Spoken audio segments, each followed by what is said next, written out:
No. Man flu? The man flu, yeah.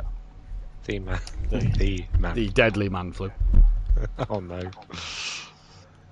Women don't understand, monkey boy. No, they don't.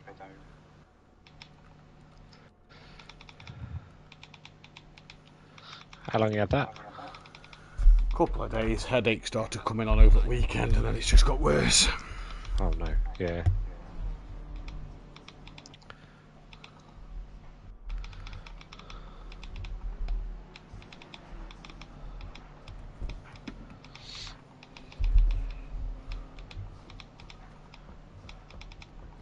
Is Dean racing tonight? No.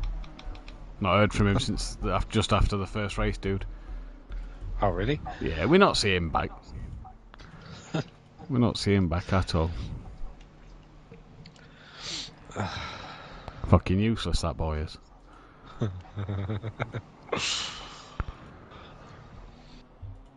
Oh look, Winter's third. Yeah. Okay, The girl on the grid. Is she racing tonight? Yeah, she's there. She's 16th at the minute. Oh. Pressure on you now. Fucking hell. I'll be at it now, won't I? Lose to DJ Phil, Argent, and the woman. Think I'd rather lose to the woman than the two.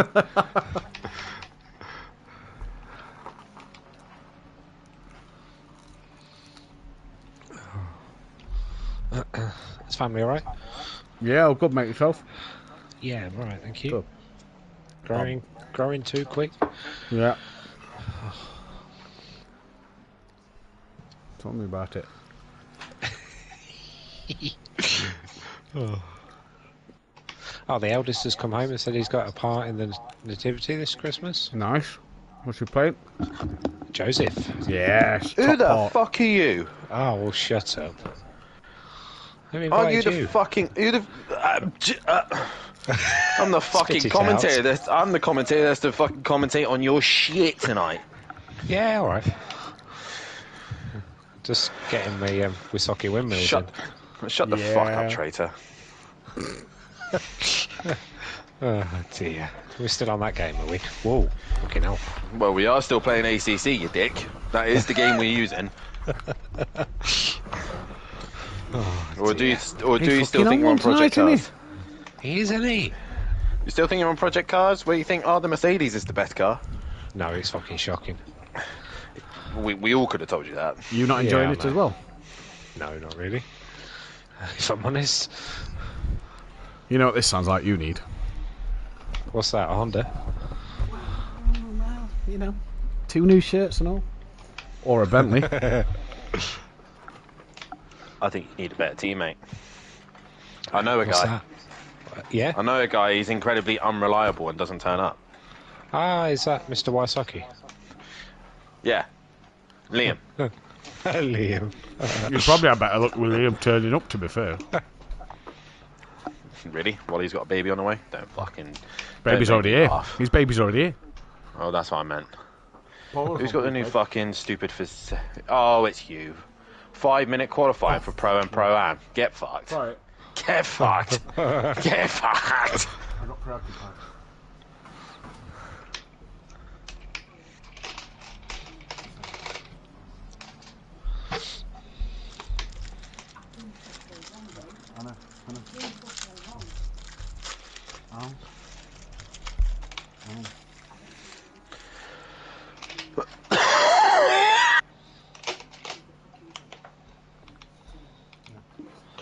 Fucking monkey boys in here. What a fucking joke. What a fucking joke. Come see what's going on. Well, go and find out in your own pie. Alright, I will. Yeah, cunt. Well, sorry, I apologise. That was a bit far. I didn't mean to. It's alright. You're welcome to come in here anytime, monkey boy. Thanks. I'll just come in here for the abuse, really. Yeah, I kind I of know, guess and that, I've not given you any yet. No, it's a good job you're not feeling very well. You fucking whore.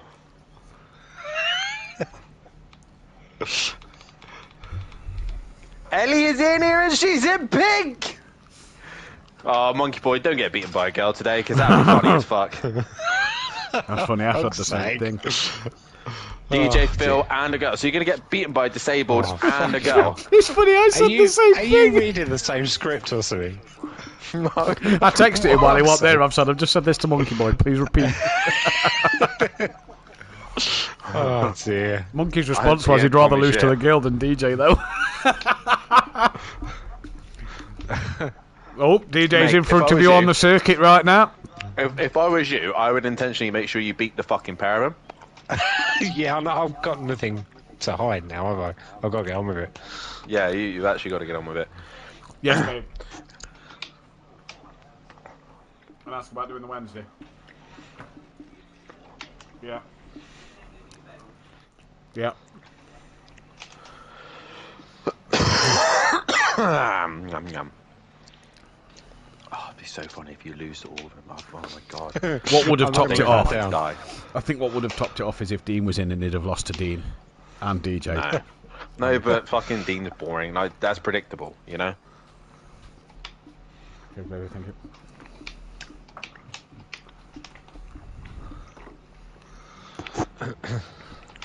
Michael's looking quick in that Nissan. Yeah, he's looked pretty alright since coming back in. Fun fact, Godzilla actually won around this circuit this year in Fanatec GT World Asia. Did the he? First time since, I can't remember what year it was, 2015 it Must have been a struggle getting in a car, he's that big. Oh! Oh! I saw that. Ellie's coming for you, mate. Yeah. Oh! Got fucking Cass Brollins just copied you. Fucking Jesus Christ. Track is a bit slippery, mate. Yeah, I might have to turn my traction controller. That might help. Gary said last night.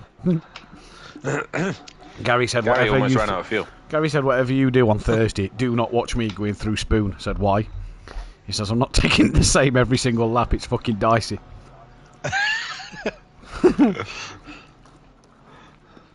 Guess what I'm doing tomorrow? Watching Gary. Watching Gary through Spoon. I much prefer Fuji to this track.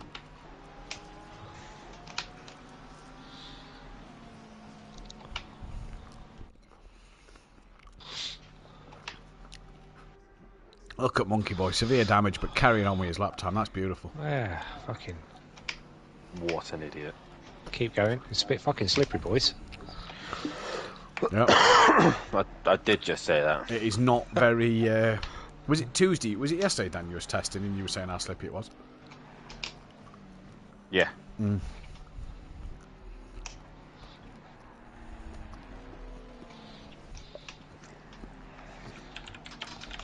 Put the wets on. Yeah, do a C. Who's that behind me? Go away, Lando. Lando and Norris, he'll probably punt you off. Fucking will in a minute. You could take more curb than that at the Degners. Get right over them. Whoa!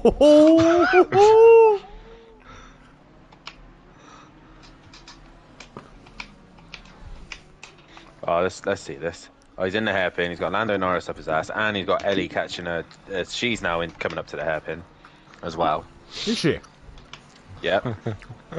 No, he's just saying that. No, she's No, actually she's in the just hairpin. exited the airpin. She's behind car 68, which is Steve Beck. You're going to Spoon, and she's now on her way to you, Mash. Mm-hmm. She's just rounded 200R. She's going to be rammed into your ass in a minute, mate. Go for it. Stop fucking flashing me.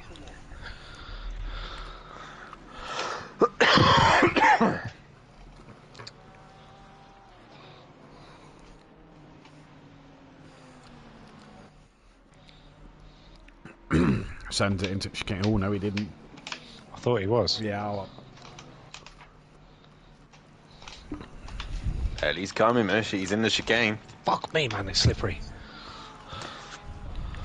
Maybe find some grip, mate. Jesus Christ. Oh, he's 7 times slower than Ellie! Fucking rapping me, Yeah, man. actually. He is, yeah. Fucking hell. You're shit, mate. Even DJ I know. Phil's 16th at minute. Ellie's got 11th! Mate, you are wank. Fuck's sake, you just put me off with And you've gone deep. Oh, fucking hell. Look at you, fuck up the S's. Now the McLaren's going to come up your inside. Fuck's sake. Dude, you are... Oh, look, like, no, fucking hell. The peaceful explosion line, that is. She's quicker than half the field. Mate, what you need to do is go back to pits, repair that car, and try again. That's what I might do, actually. Yeah, because you're just wasting tyre life right She's now. a bit fucking lively.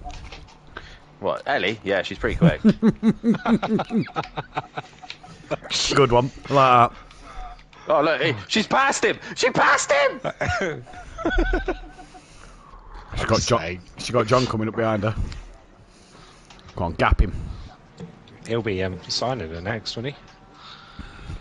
Yeah, I'm Trying to bump her at the same time. Who doesn't he Sorry, try and sign? Did I say that out loud? Is he actually trying to? I don't know. Oh, God. Wouldn't surprise me. No. Monkey Boy's not quite in the click enough to know all the signings. Whoa! He's just there as a bitch. Fucking stop there, man. Jesus Christ. Who are you hitting now? Fred. Fred? That's not... Oh, That's all I Firdle. saw. Fred. Freed. Whatever his fucking name is. He's faster than you, mine. I'm not being Yeah, funny. well, it can be. As is I'm not everyone being, else, to I'm be not fair. being funny. She's gapping John. She's in the Ferrari. I don't give a shit. She's sticking on the back of Steve Beck. He's been on his ass. She starts on since pole fucking- for race 1 as well. Oh, fucking hell. I ain't going to know the end of this, am I? Well, we'll let you off for race Not one. only is she going to beat you, she's going to win the race. That's fine. I'll let you off for race 1. The race 2, Thanks. she beats you. Yeah. Then I'm going to be ripping into you. Right, listen, if it happens, you won't see me later, alright? Monkey I Boys will decided to find pull you. out at last I'm- three races of the season. Yes, I'm sorry. No more. Leaving. Pro-Am Bye-bye. seems to be the only fucking category that actually seems to have people in it.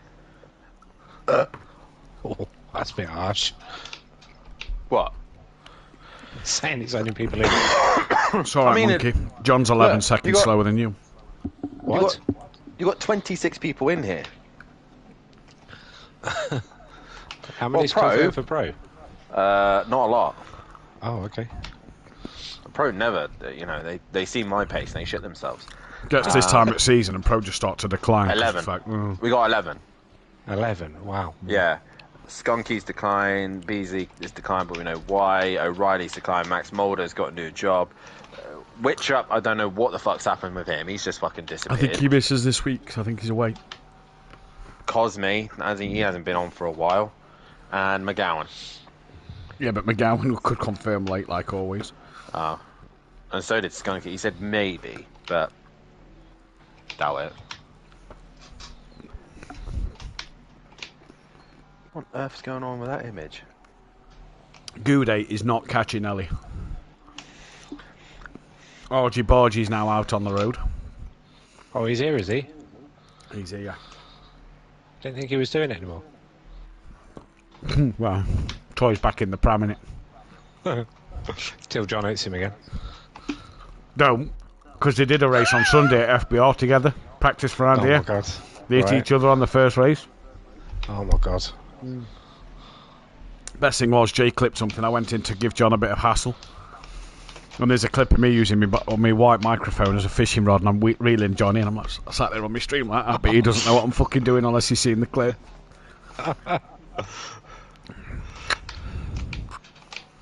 And you wonder why he falls out with you. Hey. People don't understand me by now. You never will. He's special. Excuse me. Definitely fucking special. Excuse me.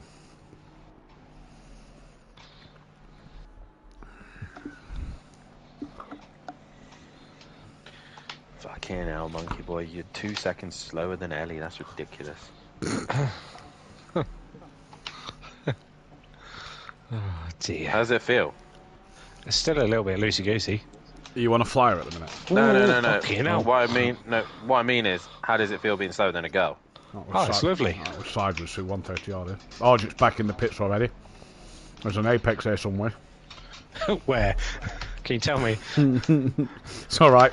I didn't hit it much neither last night. Oh dear. Is this an improvement? It is. Second quicker. Oh, he's gone up to 21st. He's only 1.5 behind that. So basically, you're still shit. Kieran is the Told you car that. in front. Kieran is the Is he? car in front. Oh my god. Don't let me near him. Please don't let me near him for race 2. Why? Because I'll hit him again, won't I? He didn't put that I told him ticketing to on put that you. in last week. Did you? I told him to put it in. He said, no, I won't put it in because I'll get done myself. Yeah, he didn't hold his brakes and he was like, Mark will probably do me for that, won't he? And I went, yep. Oh, well, I don't understand because it's inevitable. Even if I press my brakes, I'm still going to slide in front of him. You should have put your brakes on.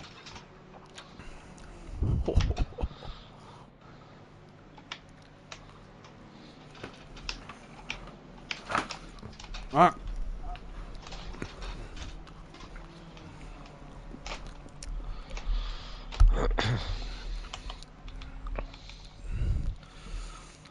Oh, this could get spicy. Like a spicy meatball. Right, I better go and join them lot. Yeah, no worries, dude. Have fun. Cheers, bud. You Yeah, fuck off. Don't get beaten by a girl. Alright, laters. If you get beaten by a girl, I'm so saying it in the fucking comms. Yeah, I'm not surprised. You'll probably say it before that. And oh my god, Monkey Boy's getting his ass spanked by a woman! He's now in the kitchen doing the fucking dishes now! Now, ladies and gentlemen, that just shows you can beat any driver here, especially one like Monkey Boy. Fuck's sake. Right, Good luck, laters. Monkey Boy. Laters. Thank you. Bye. Sends an invite to that party. I'll just pop in and say good luck to everyone. Yeah, okay.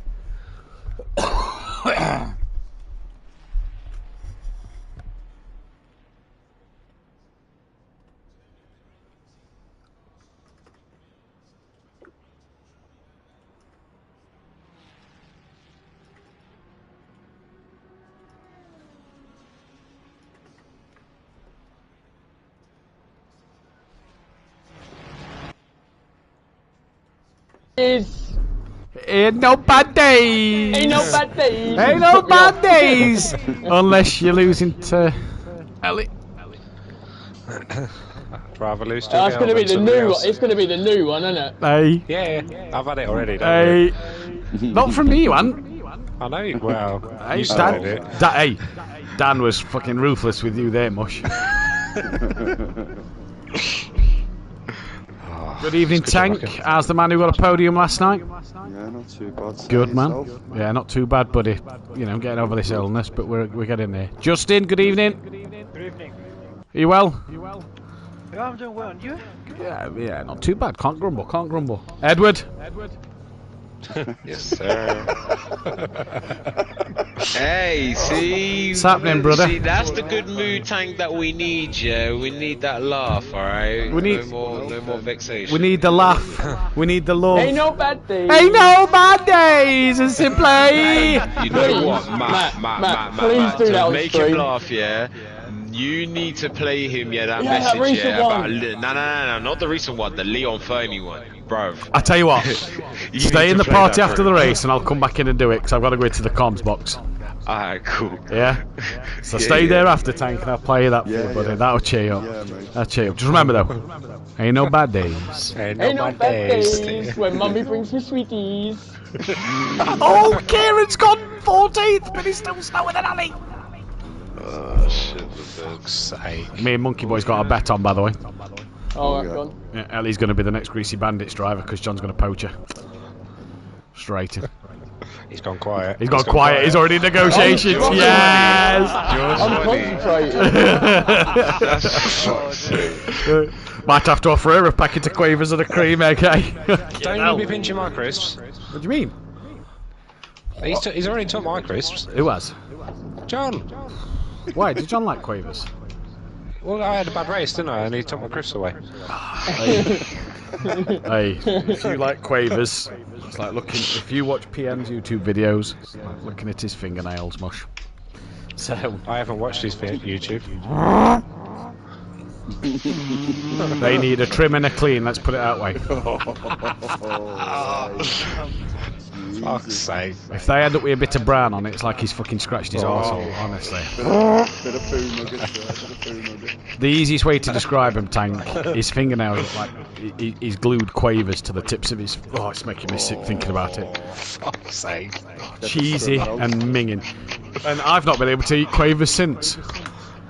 Which is a shame, because I do like a quaver. The worst thing for me was the other week he went, oh, you can't go wrong with our Watsits, can you? No, Watsits are alright. He went, oh, the way the Watsits end up under your fingernails and you just have to lick it out. It's like, oh, gone off Watsits now, you dickhead.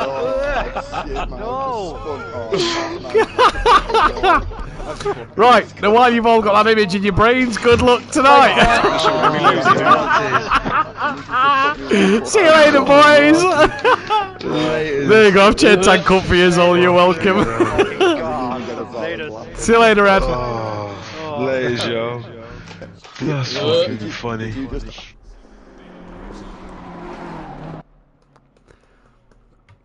Ain't no bad days. Ain't no bad days, it's in play. You took your fucking time. Yeah, I need to speak with Emily quickly.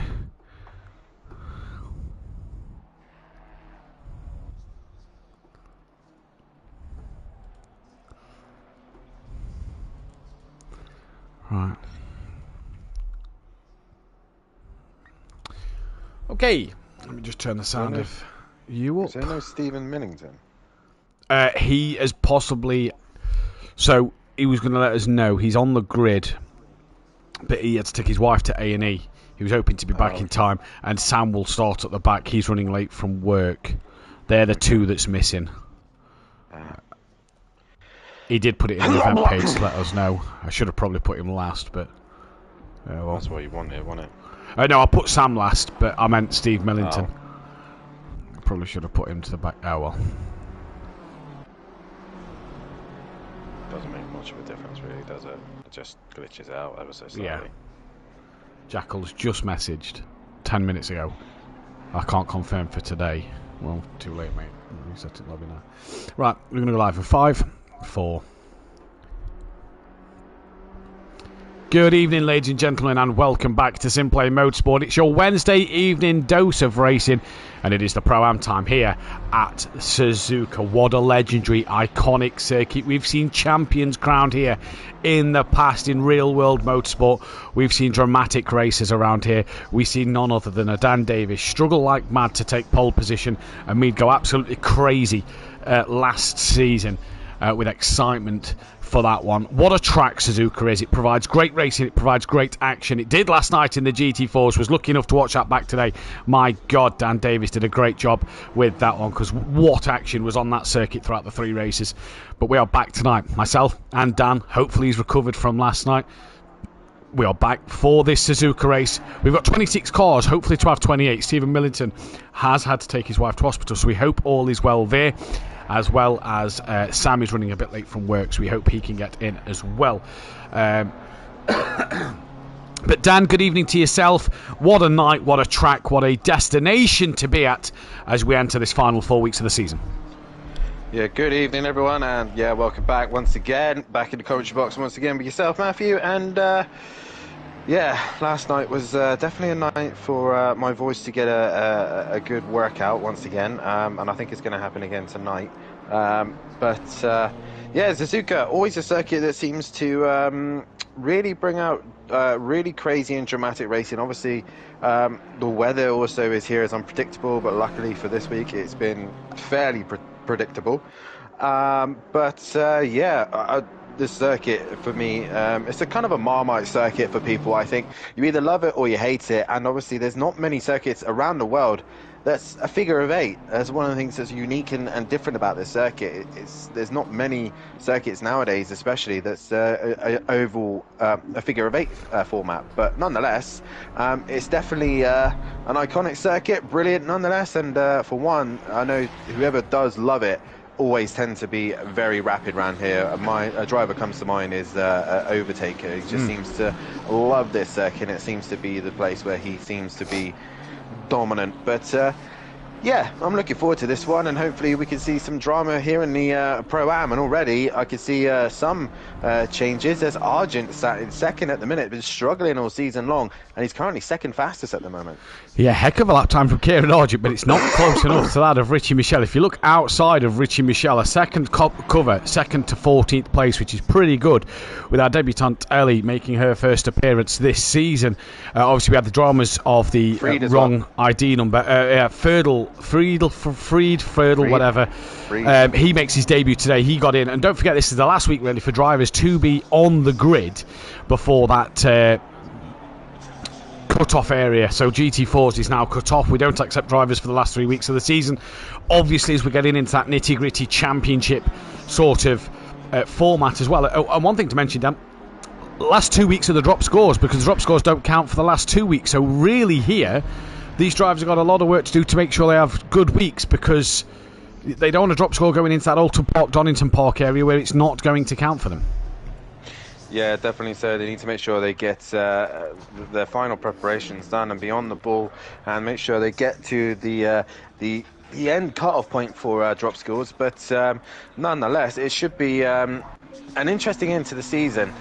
Justin Winter just crossing the line, and he now goes P2. He finally gets within 8 tenths, but Richie Michelle once again showing that Lamborghini what it can do in the right hands. And again, it blows my mind, Matt, that we only see 2 Lamborghinis here, and I was actually having quite a long discussion with Clouden last night, actually, about the Lamborghini, and obviously done a bit of running and racing in PC leagues such as FRL and many others, but it always seems like the Lamborghini never gets seen. It never gets chosen, and one of the strongest cars in that championship was the Lamborghini. And again, it still surprises me to this day that it's not a picked car. It's not a choice.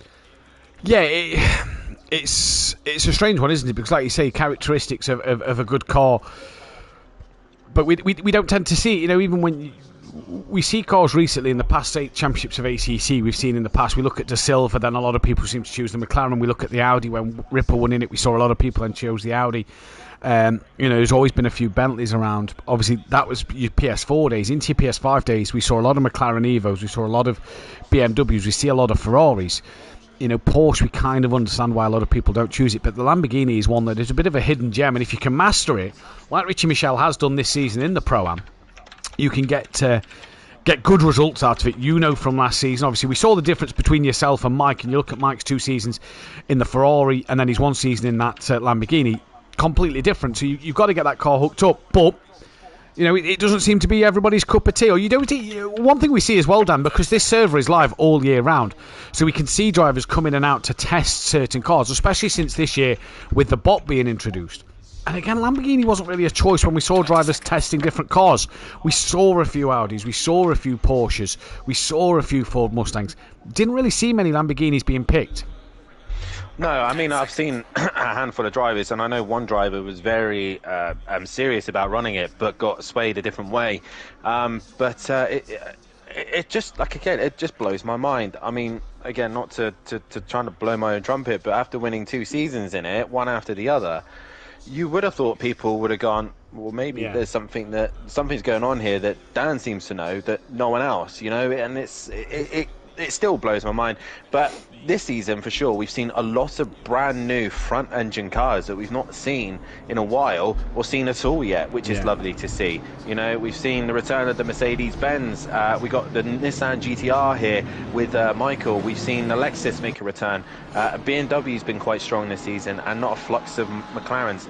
And it's nice to see that. But I do think a lot of cars have been looked and missed, and possibly could have been a lot stronger. And the other one, Dan, Michelle really nailed it. The other one, Dan, today is the Aston Martin. We've not seen a lot of Aston Martins out there on the grid. We saw O'Reilly do really well in it. Another car that's kind of, I think, underappreciated and undervalued. Oh, definitely so. The Aston Martin by far is one of the strongest cars I think on this grid. It's the first car that I actually used on this game, and I remember doing my first race at Zandvoort with just an open lobby with yourself and another driver, and stuck with you boys. You've had a bit more time and experience on it, and I managed to stick with you in the Aston. So it's definitely a car that's very strong, a very, very good car in the right hands. It's just, again, no one seems to give it. It's one lap pace everyone goes for, I think, and they don't really give the Aston Martin a good run because, again, Ben makes it work. So does O'Reilly. Alex has been phenomenal in that car. I think Alex has really shown how good the Aston Martin can be. Yeah, it's definitely been a Ferrari season this season. It's been non-stop Ferraris, I think, this year, and BMWs has been the favoured car, Ferrari and BMWs. Massively so. Grid order for tonight then for this round 17 and 18 of Suzuka. Here then in Japan, what a grid order this proves to be tonight. It is Ellie on pole position from Ian Best. Second on row 2 then will be that of Jamie and Michael, the Godzilla car on its home circuit on the game. Darren Bell will line up alongside DJ Phil for 5th and 6th, with then Rob Smith and Kieran Argent P7 and 8. Just behind them two then in P9 and 10 it will be that of Monkey Boy and Player Man. What a lineup that could be for Monkey Boy in the top 10. Can he make his way towards that podium? Francisco and Luke Saunders are 11th and 12th before Brian Craig and Robert Rams. What is meant to be Stephen Millington, he's had to take his wife training, as we said, so he's not there on the grid. So then it's Robert Ramsell and Casper Ollin before we head to Lando Norris, who I can't actually see. Paul Williams and Lando Norris. They're the wrong way around according to the time screens. Then it is Mirko Ricci, Gary Clarbel, John Gooday from Stephen Beck, Old Sim Racer and Justin Winter, before we get down to Dennis Hansen and Richie Michelle. And then at the back, Sam was hoping to be in for race 1. He's running late from work. He was to start at the back with our new driver, Friedel, then at the front. But Dan, we haven't had a female driver since Ema Kizzle back in the PS4 days. We've now got our second ever female driver. She starts on pole tonight after a bit of miscommunication about the ID number. What a chance for her to take a win on debut. Yeah, very much so. Good opportunity for her, and it's just, can she just run off into the distance? It'd be great to get her SimPlay debut done underway, but you'll see what she can do. But nonetheless, she has signed up. She's going to give it a good go and see what she can do. In practice, she was mid-pack, but Ian Best is there, as is Jamie, two very fast drivers, as is Michael. We keep an eye on that Nissan GTR as they now feed their way into the final corner. Into the final corner they come then for the first time this evening. 2 races, let's not forget, around this fantastic circuit here in Suzuka. And for the third race, first race of the evening, round 17, what is going to happen here? It's going to be an interesting one, to say the least. Ellie starts on pole. It is a Ferrari from the BMW of Ian Best on the front row of the grid. What will happen though at turn 1 as we are for round 17? Green and go, drive through penalty early on for Brian Craig. That's early on in this race, so he's got a bit of work to do now with the rest of it, but already a good start. And if we look down towards the helicopter camera, you're seeing there Ellie managing to stay in the lead. Jamie's got up the inside then of that of Ian Best. Tank, who's back, we've got to mention Darren Bell is back after a month hiatus due to moving to Ireland. He was having a look up the inside and Best in towards the S as he goes. Michael's lost out already at the start, down towards the mid-pack a little bit. Kieran Argent getting in there with Robert Ramsell. DJ Phil just in front as well, so Kieran Argent's lost out a little bit. Casper Ollins dropped to the back of the pack. There's a yellow flag there. I believe that was Gary Clarbel. That's a 208. Just a 204 as well. So that was that Richie Michelle involved? He has been involved. No, he hasn't been involved in any incident, sorry. So he's managed to keep going. Steve Beck is also off, but drivers already having lap 1 nightmares. Casper Ollin involved in that one, but a good start out front already from Ellie Dan. She's managed to do the job she needed. Yeah, she has, but she's got Jamie already hunting her down, and they just got to get away from it. Best at the minute just holding everyone up, and it was all sorts of chaos. Richie Michelle, Mirko Ricci, Dennis Hansen, Casper Ollin, and also Old Sim Racer all being affected towards the back of the pack, and Casper Ollin's got major damage to his car. But I'm not sure what actually happened, but there was absolute carnage towards the back for the championship. And Richie Michelle was in the gravel and in the dirt. So Richie Michelle struggling already. Good evening to Fury's granddad, Paul Williams. Rob's auto is here, goes tank to the outside of Spoon, but you're not going to get that done there. Robert Ramsell, Tips, and Jamal Clouden as well as Peaceful Stepdad. And you're right, big thanks to Hypertech for the graphics. They look absolutely insane. Good evening to PM Motorsport as well as Darren Bell now coming under pressure from Rob Smith, but Jamie's trying to hunt down that Avelli. Here's Darren Bell and Rob Smith. Now that grunt of the Nissan is going side by side with Rob Smith in towards 130R. Huge moment. The Nissan up the inside. Lovely move that from Michael. Brave stuff, and he makes it work. He does indeed, and the Nissan GTR goes through. Now Monkey Boy on the attack of Rob Smith as well. Up the inside he goes, and that Ferrari 488 is just being mugged left, right, centre. Argent, who looked quick there, he's flashing the lights, and he's contact with Gomez.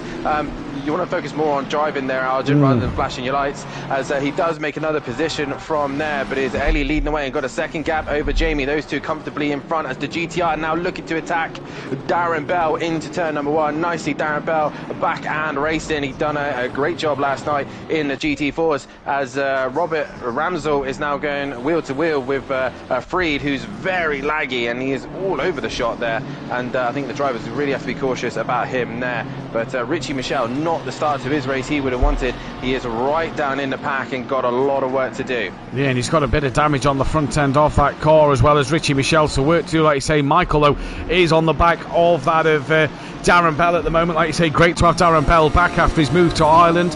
He's now looking to get back to returning back onto racing ways, and great result for him last night, P3 in that third race, as he's just gone a little deep. What's happened, Dan? Rob Smith's had a moment through Degner 1, which has rear-ended his line into Degner 2, and he's dropping down the order. Meanwhile, DJ Phil is under some immense pressure from Clarbo, and Luke Saunders come together. Yep, they've been tapped into the wall there, and that is a shame to see there. And it's going to be an interesting one, as Gary Clarble now has to wait on that hairpin corner. He's trying to reverse it back to get a better entry out of the grass there. Michael, though, still on the back of Darren Bell. He's lost a bit of time, as Darren Bell's actually looking to the inside. Had a bit of a sniff there on that of Ian Best. He's now had a wiggle through the second part of Spoon Corner.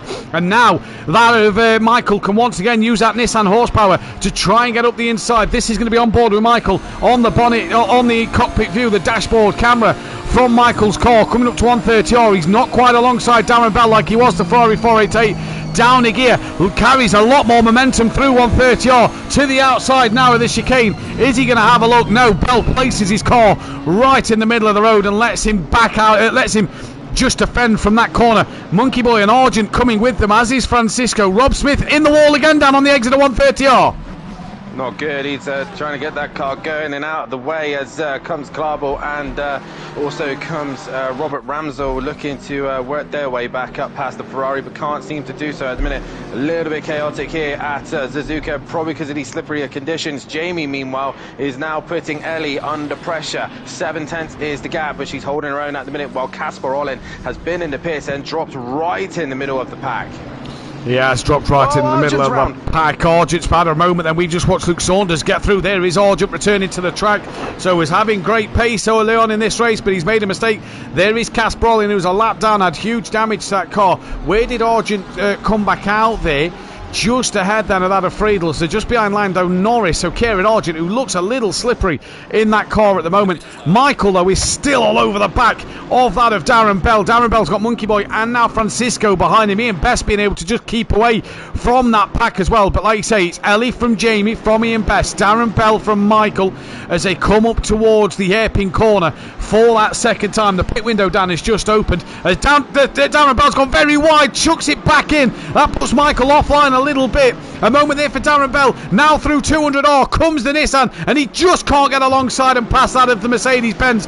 Different car to the Ferrari. The Mercedes with a bit more grunt with that front engine power, and that is helping Darren Bell at the moment stay in front of the Nissan. Yeah, what's helping him all at the minute is just Ian Best is just not disappearing. He's stable. He's not really under pressure from Darren Bell. He's the one absorbing all this pressure at the minute, and has got all these cars chasing him down. Meanwhile, Lando Norris onto the back of Player Man. He's got John Goudet and Argent now behind him, as Frida's into the pits. Now also Richie Michelle has cleared the cars behind. No, he's onto the back of Argent. Frida went to the pit, so he's not really cleared anything, as DJ Phil, meanwhile, in the background is all over the grass, as Paul Williams now gets past him, and he's got Rob Smith right behind him. Yeah, he has indeed. Justin Winters also in the pit lane. That's John Gooday who's recovering on the outside of 130R. Good evening to NLR Andy who is in the chat. DJ Phil's deep in the chicane. And now they all try and come through and it just kind of congests up. But where is Richie Michelle? He's up to 30th place. He's into the pit lane, Dan. So a lot of cars deciding to pit early on. That of Darren Bell and Michael, though, they've exchanged places. And what has happened to Darren Bell? Because he's dropped behind now into the path of Luke Saunders. And Luke Saunders trying to find a way through. And he's giving it a flash of the lights. Yeah, possibly flash into the car in front, maybe. Class got on him, possibly being a bit of a pain. I'm not sure. We don't know exactly what happened, but we'll have to find out later on. But nonetheless, he is dropped down the order, and now he's under pressure from the BMW that's behind him. But meanwhile, Ellie and Jamie just at the minute, just yo-yoing backwards and forwards. A minute, 1 minute it's a second, next minute it's a 10th, and Francesco Gomez has got a stop and go, and also Lando Norris right behind them on pit exit. Monkey Boy has jumped everyone and he's now the leading pitter. Richie Michelle meanwhile has to clear these cars at the same time. Well, that's a shame, Francisco Gomez, because he was in that fight with Monkey Boy, Tank, Kieran Argent, and then that of Michael as well, but he's not going to be able to get the jump now because he's got that stop-go penalty. So Monkey Boy's done well in the pit stop. He's managed to gap Francisco 2 seconds here, and Luke Saunders still putting that pressure onto the back of Michael. Dennis Hansen, though, who really needs a good week of points over Richie Michelle to claw back in this championship. He's on the back of Kieran Argent here as they enter towards Spoon now. The McLaren 720S Evo on the back of the BMW M4 of Kieran Argent. And down through Spoon they go. Kieran's car just looking a little twitchy here at times, and the gap up front once again opens up. Ellie's got the fastest lap of the race here, Dan, so she's proven that she's no slouch at the moment and has come to race amongst the top dogs here in Pro-Am. Yeah, definitely so, and she's looking comfortable as well. She's not flustered at all, and on a second it's quite difficult. Meanwhile, Dennis Hansen needs to make a decision here and now. If Argent pits, he either needs to stay out, or if Argent stays out, he needs to pit, because this is the key to his race at the minute. Argent pits, he stays out. He needs that clean air, while Richie Michelle is behind other cars. And at the minute, Richie Michelle not caught Lando Norris yet. He's got a bit of damage to his car as well, but we'll see how he gets on, as Darren Bell has now pitted as well. So we'll see where all this pans out, because Monkey Boy is your lead car, but he's under some pressure from Francesco, who still yet to do his stop and go. Yeah, Francisco's managed to pull away then from that of Lando Norris, and Monkey Boy is the man now who's under some pressure. In towards the chicane they come. Darren Bell still yet to go green here in this first race. Argent's gone green before Darren Bell, so Argent going to get the jump on Darren Bell here. What has happened to Darren Bell? Francisco's into the pits. Here comes Darren Bell now, but Monkey Boy is coming down the start-finish straight, as is that of Lando Norris and then Mirko Ricci, and down the pit straight they come as the camera pans out. Argent has jumped Bell, and they lose out to Lando Norris and to Richie Michelle there then. But Monkey Boy still then the lead car from the pit lane. And at the moment it is a Team Tom sandwiching Robert Ramsell in the middle of the pair of them as they enter into the Degner 2. An old sim race there, nearly giving Robert Ramsell a bit of a tap up the rear. Well, Argent was the indicator there to where about roughly Richie Michelle was. Robert Ramsell's in the wall, sorry Dan. Ramsell in the wall. I think he's touched the curb on the entry into the hairpin, and it's just flung him into the wall. Damage already on that Ferrari, and that's going to be even more for his troubles. Yeah, easily done there, easily done. He's got damage to the rear wing of that car, and he's going to be struggling altogether. But now Ian Best is starting to become under some pressure from the Godzilla of the GTR, hunting him down. What a beast of a car this is. This is the Camaro of GT3. Great to see the Nissan. Yeah, not a very favoured car, but it's definitely one that's a little bit underrated at times, as Best has a moment. Michael has to make a decision. He then stays out as Best comes into the pit lane, as has Jamie, as Ellie stays out for another lap by the looks of things. But yeah, Dennis Hansen now in. This is going to be interesting, because Richie Michelle and Dennis Hansen were around Argent. He's now cleared them, and he's now onto the back of Monkey Boy and Lando Norris. So this should be really interesting, and where they all feed out.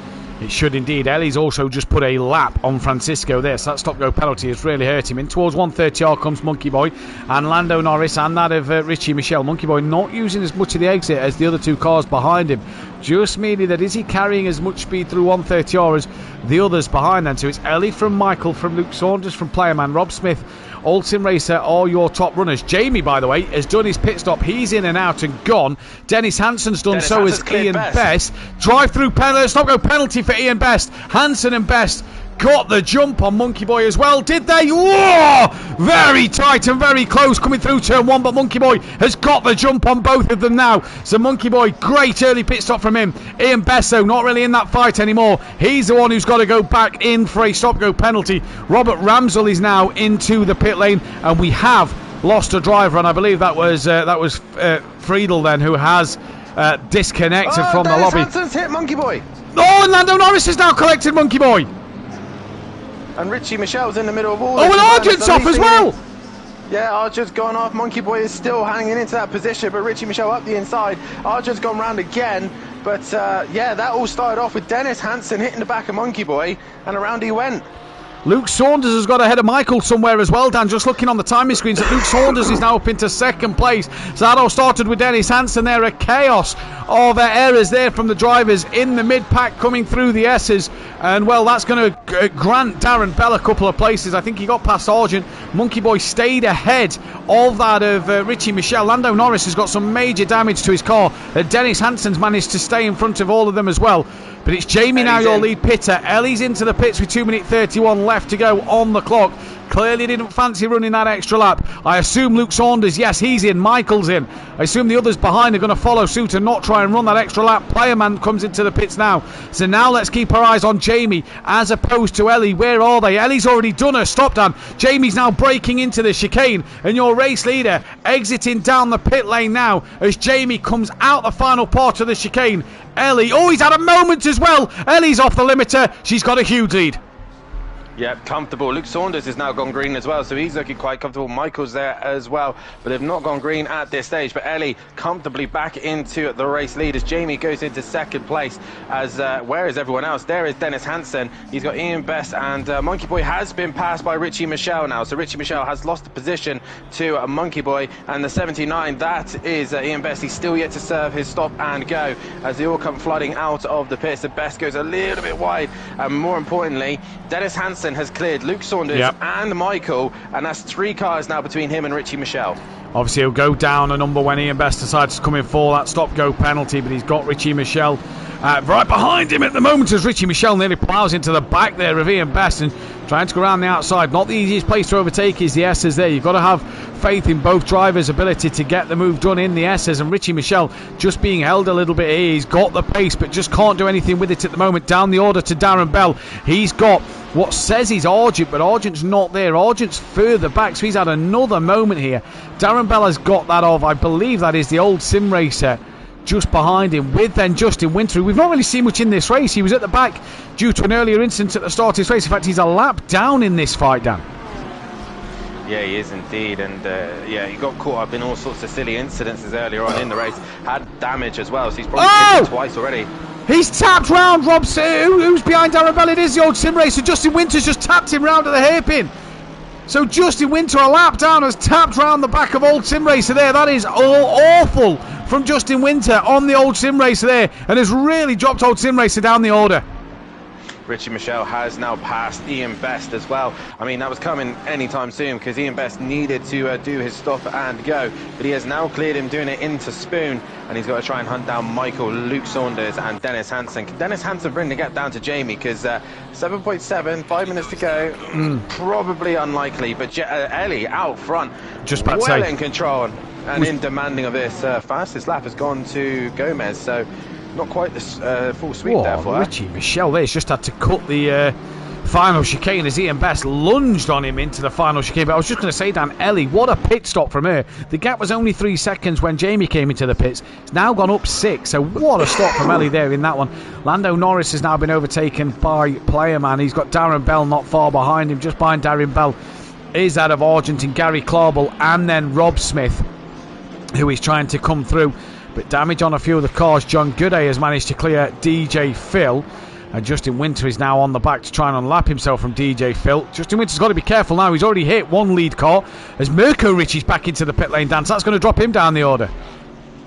Yeah, it is, and that's going to not help their team championship as Dennis Hansen is now in third. Where is Casper Olin? Casper Olin is down the order as well, so it doesn't lose out too much, but nonetheless, it's still points he's given away. As Richie Michelle is going to try and hunt down Michael, who's hunting down Luke Saunders, and Luke Saunders, quietly minding his own business, is... Whoa, yeah. Richie Michelle just had a massive moment out of Degna 2. Got all over the outside. I've never seen that Lambo go so sideways. No, Justin Winter driving it. Got all over the curve there on the outside, did Richie Michelle, but Michael here putting on an impressive display in this Nissan. Clearly got a bit of pace. Stop go cleared for Ian Best. Then he comes back out onto the track, and that'll allow Mirko Ritchien, who's still in the pit lane at the moment, so clearly damage to that car. This could allow Casper Olin to get a little closer to Mirko Ritchien. That would help in that team's championship, just close up a little bit more. But great display from Luke Saunders and Michael in this first race, especially to come through the pack.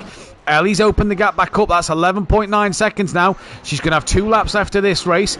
Michael's on the back there. We've got Lando Norris, who's now just cleared that of Player Man. And then down the order, no real other battles happening at the moment. Best is out in front. Gomez is in front of the pair of them. Whoa! Sorry, Lando Norris and Playman. Playman had a great run, but it hit the grass and curb. It just launched himself into the wall on the left-hand side. And so where's Lando Norris out of all that? He's gone. So Playerman, huge moment. Tank's now looking up the inside into the final chicane, but patiently waits for a better option there. This is all for a top 10 spot as well. Kieran Argent's not a million miles behind these two. So the more these two fight, the more Kieran Argent's going to fancy his chances. Michael's within 0.2 of a second. And that Nissan down on Japanese soil, just proving how good a car it can be. Michael is absolutely flying at the moment. He is indeed. Ellie? Ellie's took the fastest lap back from Francisco. She has indeed. No one in her way, no troubles, no weaknesses, and she's on her way. Richie Michelle, who I thought was going to take fastest lap, he's got clean air at the minute. He can't do anything with his Lambo. He's probably got too much damage at the minute. Dennis Hansen is trying to hunt down Jamie at the minute, who's got Casper Olin right on his back bumper, and the gap now 5.8. He's not going to do it in time, but Dennis Hansen really trying to hunt down Jamie, and Casper Olin's probably helping him out here just by being a bit of a nuisance. Yeah, probably by being a bit of a nuisance. Mirko Ritchie is back out on the circuit. He's just come out the pit lane. Justin Winters now had a moment through turn 1. So he's got to carry some damage for the rest of this race. And now look at Kieran Argent making a move up the inside of Degna 2. He's got damage to the front of his car. Tucks back in behind that of Darren Bell, who's trying to make a move on that of Player Man. Has a bit of a wiggle into the hairpin, manages to get it all saved. Does Darren Bell. Argent trying to get the better exit. Now he has a moment outside the corner. And Dan, you were saying in testing yesterday, and a few of the drivers have been saying off air today, this track is very, very slippery. Yeah, there's not a lot of grip out there today, especially with these cloudy conditions. Track temperature's only 12 degrees, so it's pretty cold out there as well. So struggling just to keep tire temperature is probably what they are having right now, as Ellie will start her final lap here with a gap of 14 seconds. She's been looking mighty here as Dennis Hansen comes into the final chicane, trying to bring that gap down to Jamie, but can't do so. But Michael still on the back of Luke Saunders. This where the GTR might get the run. Luke Saunders gone wide, and the Nissan cut holds on the inside line, and Luke Saunders probably correcting, and they're coming down the main straight. Here they come, and Michael, he's not quite far enough alongside. He's gonna get the job done into turn number 1. Not got the confidence on the brakes though. No, but he's come back at him mid-corner. Luke Saunders gave him too much respect there, and Michael swoops up the inside underneath the BMW with Luke Saunders, moves himself into P4. And Dan, I was just checking, we did have E. McKizzle on the podium a few seasons ago back on the PS4 days. She never won a race. This would be our first female winner for Ellie, so what a job that would be from her. Great drive from who's had in the pit lane? Is that car number 8? That is John Gooday, who I think has returned to the pits, Dan, because are you sure? No, he's came out the pit lane. No. He's come from the inside of the wall, I think. I don't think he's come out pit lane. I don't think he's come out of the pits. Okay. There was definitely a yellow flag around him, so I wasn't sure if he'd returned to the pits or not. Richie Michelle now, by the way, is on the back of Luke Saunders. Can Luke Saunders hang on in there for this final lap to get on top 5 here in this race? It's going to be an interesting one to see as they all come towards the end for this round 17 race of the season, and what a day it has been so far for that of Ellie. Jamie as well, could be a great podium for Jamie, let's not forget, and Dennis Hansen could score some big points back here as well, Dan. Yeah, he can, as Ellie's coming into the chicane. Just keep an eye on Richie Michelle. He's there or thereabouts on Luke Saunders. But Saunders has got him covered. But Ellie exiting the final quarter now. And what a drive from her. From lights to flag. No one bothered her. She's taking the win here. Ellie then comes towards the line and on her debut at SimPlay Motorsport wins for the first time. Jamie, who has just missed the chicane there a little bit, he's going to come home and take a P2. Great drive from Jamie as well. Didn't have an answer for the race win, but still a podium for the young man, which is his second podium of the season. It was third though, first time out. It's now second here today. It's Dennis Hansen who's going to come across for P3 in a great drive for him in the McLaren, followed by that of Michael in the Nissan. Luke Saunders just ahead of Richie Michelle. Monkey Boy, a decent 7th place for Monkey Boy. Good drive from 10th on the grid. Lando Norris is going to come across for P8 out of all of this, ahead of Player Man in 9th. Argent managed to get past Darren Bell at the very end, as it looks like did Gary Clawball. Darren Bell will cross the line for P12 from Old Sim Racer 13th. Here comes Rob Smith in the old 488 Ferrari. That is P14 for him. Paul Williams will now come to the line for P15. Casper Olin has already finished a lap down in 25th. And look at this gaggle of cars. Paul Williams, from then that of Brian Craig, DJ Phil, John Gooday down in 18th. Steve Peck with damage to his BMW. I'm sure we'll see a bit more from him in race 2. He's going to come across the line for 19th. As that is Mirko Ricci a lap down just behind Robert Ramsell, P20. Mirko Ricci 24th. Justin Winter down in 23rd as well, as Francisco there just has a little wiggle for his troubles out the final corner. And down towards the start line he comes now for 21st, and Ian Best, oh bless him, he was 3rd place for so long, just had a moment through the final bend. He's going to come to line for 22nd, but good positives for Ian Best can take at his first race, because he did well to hang on in that first stint. Yeah, he did indeed, but it just fell apart from him after the pit stops as well. So nonetheless, he makes it home in one piece, as Stephen Millington does get into the session as well. Yeah, what a dramatic race. DJ Phil's still on track at the minute, but Ellie, our new race winner, and she takes pole. Obviously, she would have been on pole, but she takes fastest lap as well, as close to a Grand Slam as you can get. Yeah, as close to a Grand Slam as you can go. Well, it's pretty much a race 1 Grand Slam, isn't it? The winning fastest lap. We, though, will be back in a few moments' time. Don't go anywhere.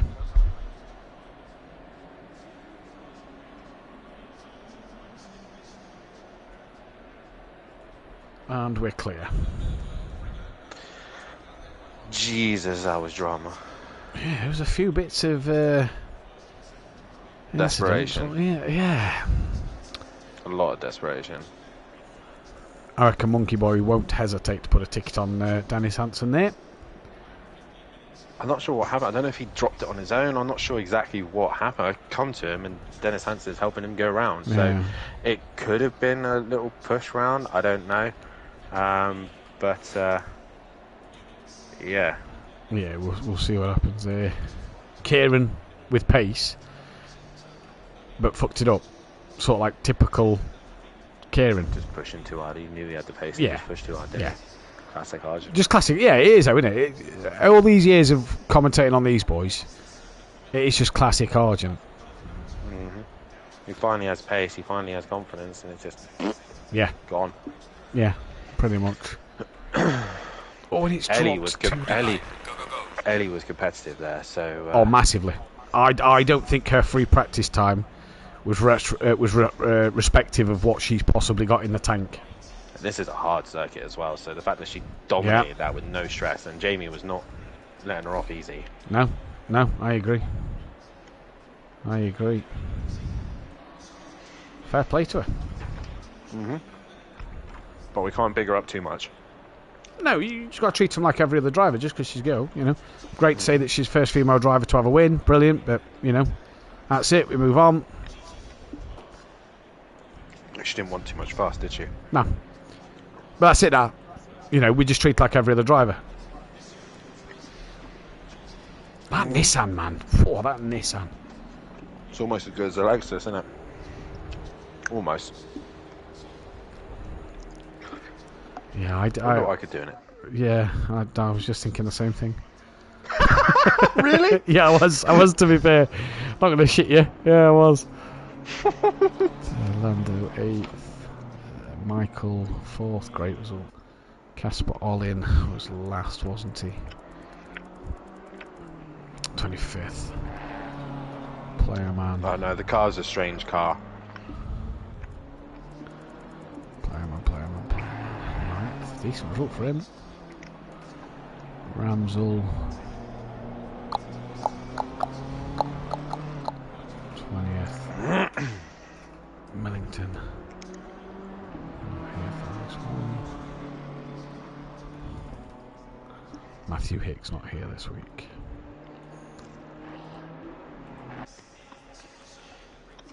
Ian Best, 22nd.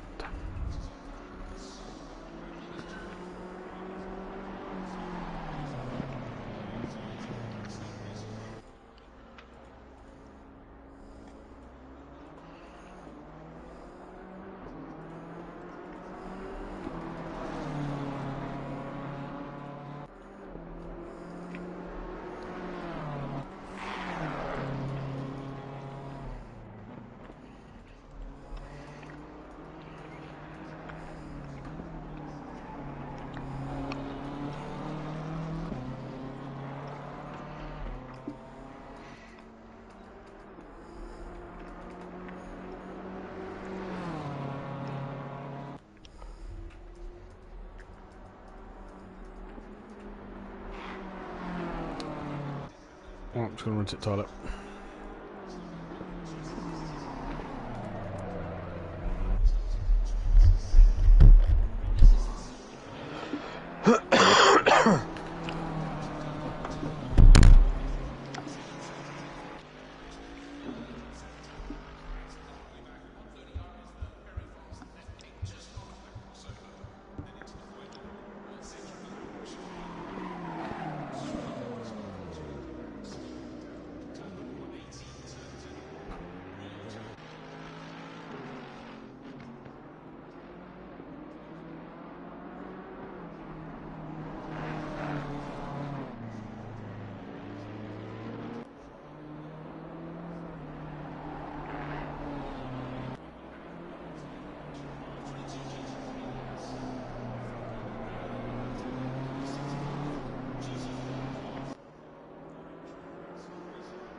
his connection is better before racing again.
I'm back.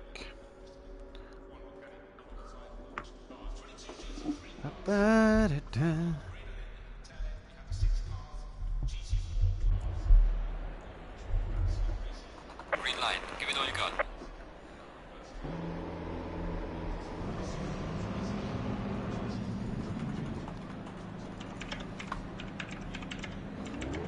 I'm going to be gone for a sec. I'm gone and got a drink. So Yeah, no worries, dude. That's fine. To start this on your own. Yep, no problem.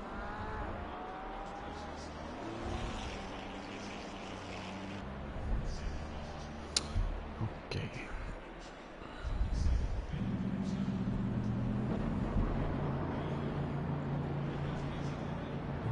Welcome back then, ladies and gentlemen, to SimPlay Motorsport here for the second race of the afternoon, and what a race it is going to be here. Qualifying time, though, at the moment, the first car out on the circuit is the 501 of Robert Ramsell, whose teammate is in the lobby as well. Stephen Millington is back in. Hopefully we can get Sam in towards the end. We have not got the return of Friedel then. He will be missing from this one with internet problems. A couple of drivers now cannot win that championship. Neither can some of the teams at the moment. Speedy Gonzalez have just been eliminated from that. So Team Richie Corsa still leading 173 points clear of that of Team Danetrain with Stage 2 Motorsport in third place.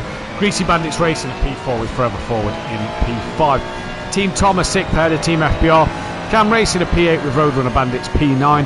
Team Merlo in 10th from McLaren Racing. Naval Racing Team 2. Speedy Gonzalez, who can't win it. Greasy Bandits Jr., who can't win it. And the Wind Up Motorsport team, who can't win it. Drivers' Championship wise, then Richie Michelle, 641 points to his name, with Dennis Hansen on 482. Robert Smith on 436 with Justin Winter, 433. 432 points for the old sim race from that top 5 spot for promotion is hotting up at a rate of knots. Steve Beck's P6 with Joan Gooday's P7. Sam is in P8 with Gary Clarble 9th. Lando Norris P10 with Paul Williams in 11th.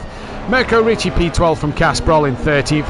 Luke Saunders in 14th with Robert Ramsell up to 15th place. Then it's Brian Craig, Stephen Millington, Playerman Francisco and Monkey Boy rounding out the top 20. Kieran Argent is 21st from Rob Smith, DJ Phil from Cranky Ducker, Darren Bell from Michael, the Jackal P20 at 7, Jamie Graham, Ellie moves up the order quite a bit already, Dean Vigas, Matt Hicks from Ian Best, Dean Wasocki, Lucas and Friedel then down the bottom end of the grid. So it's qualifying time now, and it's going to be an interesting qualifying session. We're on board with Robert Ramsell, who is the first driver out there in qualifying to set a lap time, so see what he can do along this amazing circuit here. Then good evening to Old Sim Racer in the chat, taken out twice in that race, not impressed. So hopefully, you know, these drivers are going to submit tickets and other bits to see what they can do in this race, and see what obviously the stewards will look at throughout this one as well.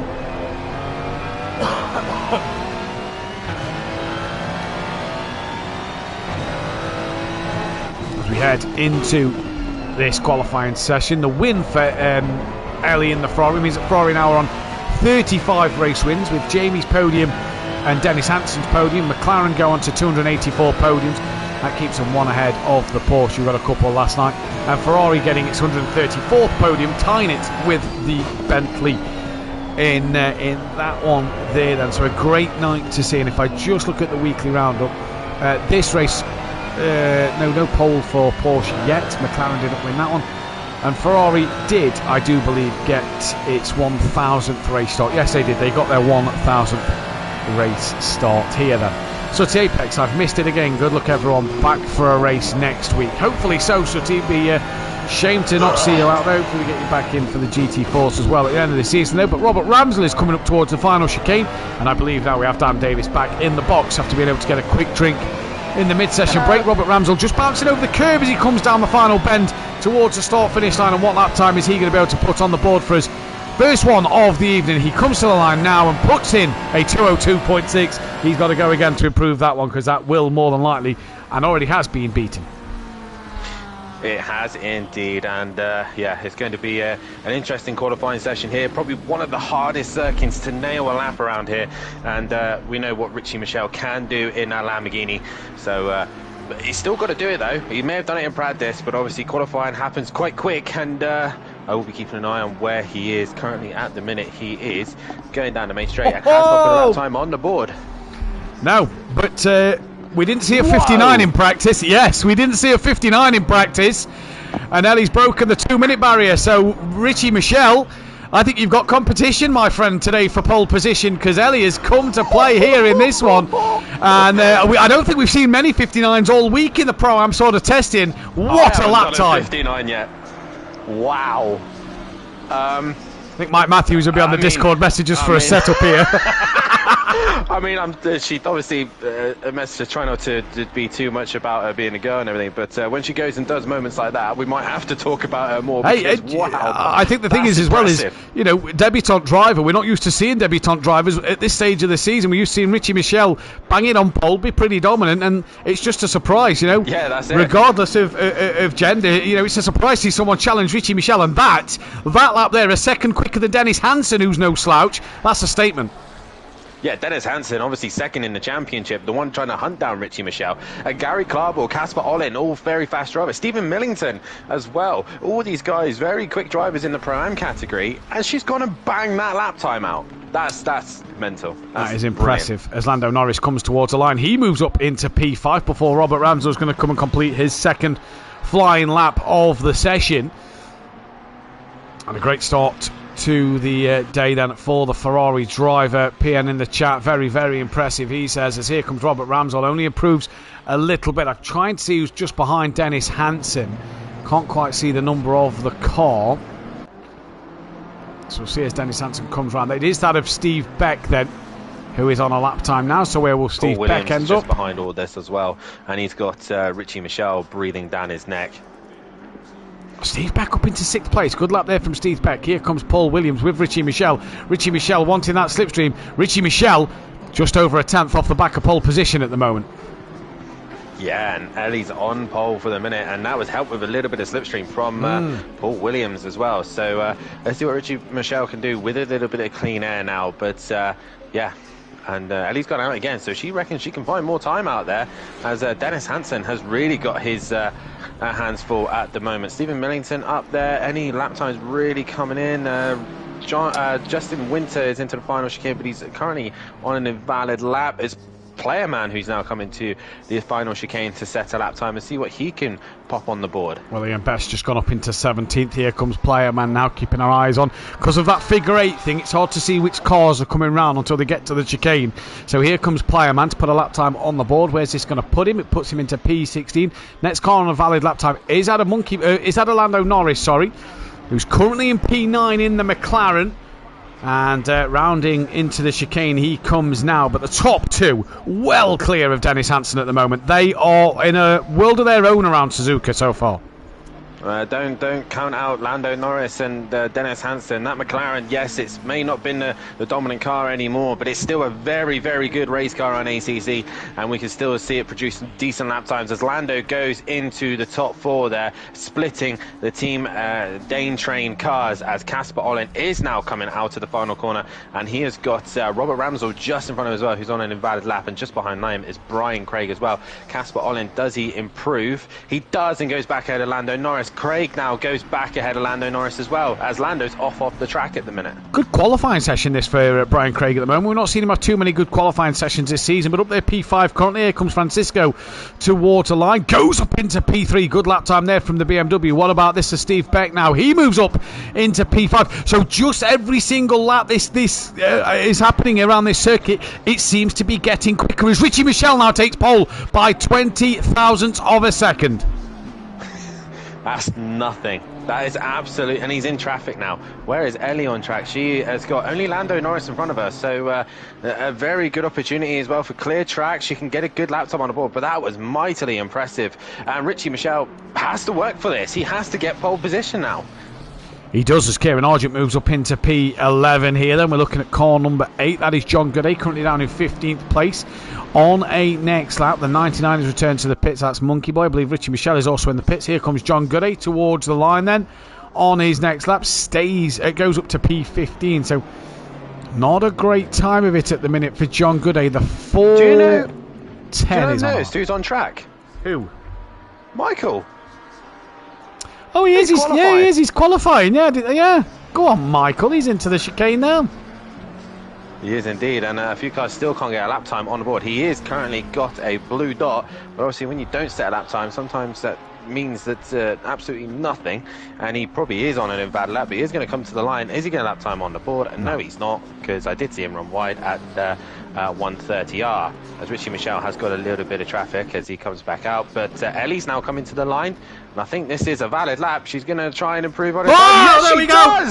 Mid-59s now, and it's 0.2 of a second quicker than our championship leader at the moment. So the debutante is really pushing at the front of the pack. Imagine if this had been all season, what a championship fight would have had. Casper Ollins just moved back up into P3. I think I might go deaf. I think PN obviously gets used to me putting it on pole and listening to Matt go deaf. I think Ellie's going to possibly make me go deaf. Stephen Beck towards the line now. What can he do? 1.3 currently off the pole at the minute. Stephen Beck, has he found any more? But damn, this track seems to be getting quicker and quicker at the moment. Yeah, track seems to be rubbering in a little bit more as they all just do a couple more laps, but they'll soon hit a wall. Mirko Ritchie finally gets a lap time on the board, and he goes 7th now. Justin Winter still can't seem to get a lap time on the board. He's got an invalid lap at the minute. Where's Michael? He's invalidated as well. Darren Bell, he's on a lap, so he's one to watch out for. Luke Saunders gets a lap time on the board. He goes 11th, and there also goes Stephen Millington. He now goes into 6th place. Here comes Darren Bell in towards the final chicane. Argent's up to 8th. Here comes Darren Bell then into the final chicane. There's 3.5 minutes left of this qualifying, so 3.5 minutes to find improvements throughout this circuit. A couple of cars in the pit lane. Darren Bell towards the line now. Let's see what Darren Bell can do here. Goes up to 21st. Next car on a valid lap is the 180. That is out of Paul Williams, who's down in 19th place. And what an interesting start to qualifying in this one. As Paul Williams now rounding. No improvement from Richie Michelle. He didn't improve. No, didn't improve. So he's only got a little bit of time left to go. Here comes Paul Williams to the line. He improves up into P16. Jamie's coming towards the line now. He's P18 at the moment. He now moves up into P15. Just behind them is the 99 of Monkey Boy. Let's see if he finds an improvement here. He doesn't find anything. There's Ellie in the background. Has she got any more time in the bag as she comes towards the line now? Anything left in the locker? Not this time around. What about Lando Norris? There's no improvement from him. The 63 in the background. Keep your eye on Old Sim Racer jumping up the order, and he did jump up the order up into P5. Good lap from Old Sim Racer there. Does the same lap time as Francesco Gomez there, so he's found some time. Who's next into the far end of the circuit? It is Mirko Ricci now coming through the chicane. The second Lamborghini driver, can he get any higher up and join his teammate as they go through the chicane?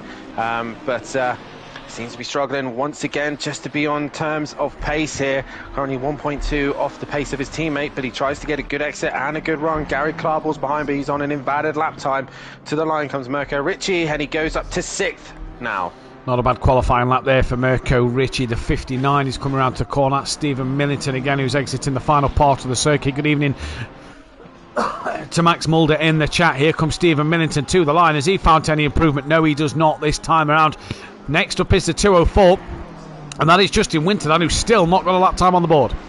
He just needs to get this lap time done, and slowest of them all is Michael at the minute, as he is on a lap time. But Justin Winter through the chicane, he comes, and he's got Darren Bell following him right behind, but he's on an invalid lap time as he goes to the inside for the shortest run, but it's right down the far end of the line. Justin Winter goes 18th, but it's a lap time on the board, more importantly. That is more important. Here comes Richie Michelle. He'll get one more run in after this, and Richie Michelle towards the line now. Does he improve? He does. Goes within 800ths of a second, so we've got a fight here for pole position between Ellie and Richie Michelle. Paul Williams to the line now. He'll get one more run in himself. Crosses the line, improves up to P15. What about the 99, a Monkey Boy?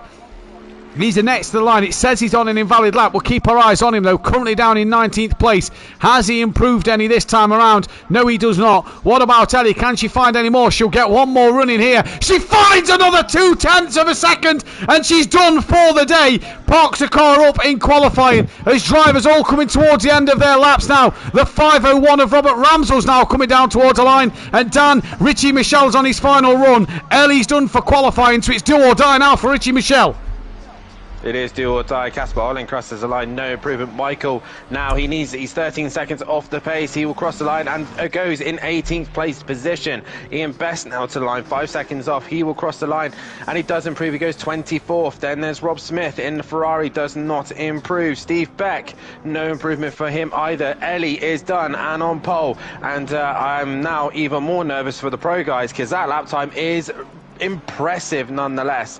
But Luke Saunders out of the final corner now. He's in 13th place position. He comes to the line and he's currently 1.7 off the pace. What can he get in the BMW? He is done after this. Comes to the line, doesn't improve by much. No, I don't think he improved a lot there at all. John Gooday will be the next man through to the chicane. He comes now. A lot of yellow flags waving. That'll be because the drivers are starting to finish their qualifying times here. What a lap time this could be. John Gooday, he's not qualified strong in that Mercedes all season. Takes that short run to the line, keeps it as close to the pit wall as he possibly can. The 93's next. John Gooday moves up to 15th place. Good lap for him. Do or die now for Richie Michelle. Out the final bend he comes through the middle of the circuit. Here comes Richie Michelle in the Lamborghini. It was done by Dan in Pro last year. It's not done by Richie Michelle this time out. And there's only two drivers on a lap. Dennis Hansen, who's down in 6th, and the 501, that of Robert Ramsell. But it looks like it's going the way of Ellie for pole position. And what a debut start this is to her championship. It is indeed absolutely brilliant from her. She's on pole at the minute, but we are still waiting other drivers to come, and Dennis Hansen is one of them. He is one of the quick ones as well as he exits the final corner. Currently 7th at the minute. He needs to improve on that to hold on to his championship chance, and he comes to the line now and he goes 3rd. He gets to within reach of Richie Michelle, which is what he needed. Goes 3rd place, but a second from the back. Brian Craig at the end of that qualified down in 12th position.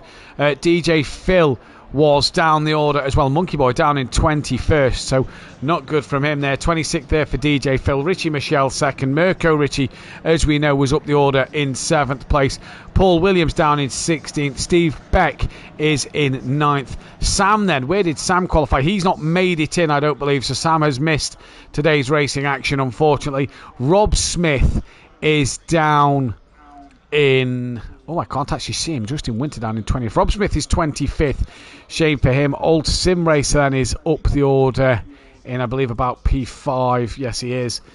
Kieran Argent, where did he end up in that qualifying session? He was 10th place, not bad for him.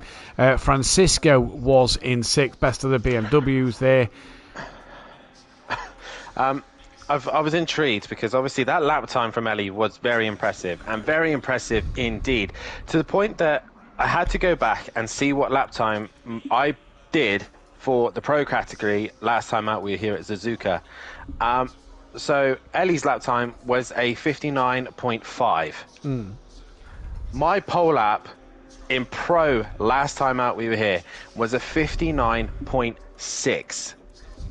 30 seconds. She's a 10th faster than the pole time. Which means as well, Mirko Richie Michel would have been 3rd? Yes, he would have been 3rd. Overtaken another 2 tenths behind. So, you know, the front 2 in Pro-Am would have been in the front 3 of Pro. What a qualifying. Yeah. That just shows how good that lap time was from Ellie. Yeah, very impressive. She's obviously done it in the first race. Can she convert it here? Casper Olin, good qualifying in 4th. Need to back Dennis Hansen up with a good bit of race pace here in this one. Just going to drop down, see where Player Man is. He is down in 22nd.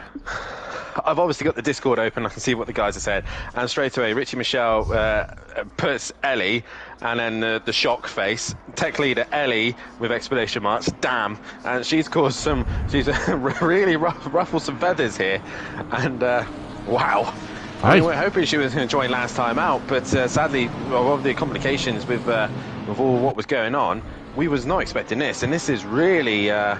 Really impressive from her. It's put the cat amongst the pigeon. DJ Phil and Jamie have both missed the start. DJ Phil in recent weeks has not been the best at getting onto the start grids, but what that does do is it takes another point away from Richie Michel, and it takes another point away from Dennis Hansen. So that gap of 159 remains as it is. Now, obviously, Ellie's not in the championship hunt. What would she have been able to have done had she been here for the full season?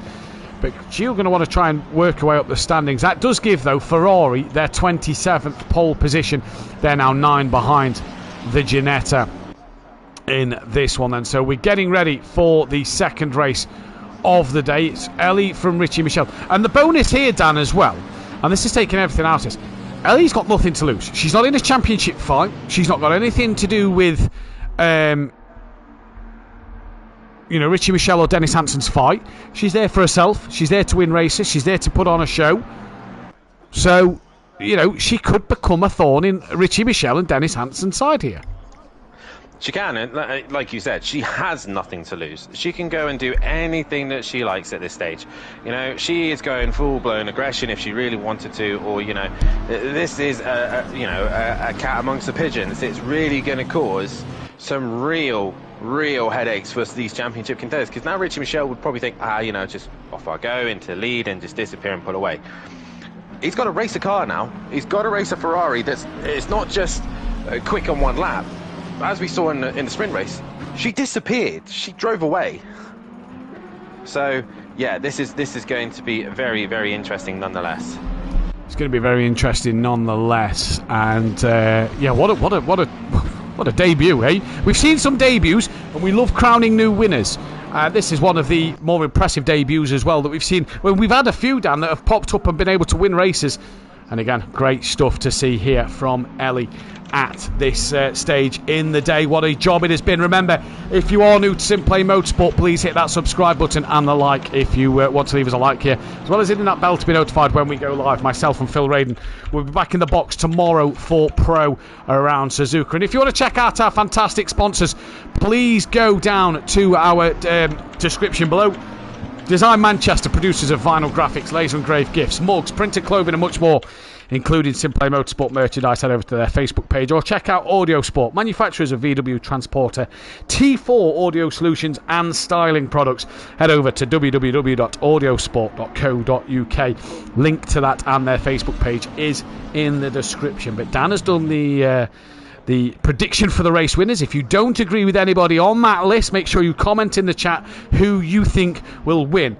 Dan, I've kind of stopped doing these over the last few weeks because I have noticed that we have massively jinxed drivers. So I'm not going to ask. I think we're just going to leave it down to the audience. But we're getting ready for this second race, and this is going to be a good one. It is indeed, and I'm very much looking forward to this one. This should be an exciting race, and we'll see what the new girl can do with the likes of a hungry pack breathing down her neck. But nonetheless, it is a Lamborghini and a Ferrari, an all-Italian front row.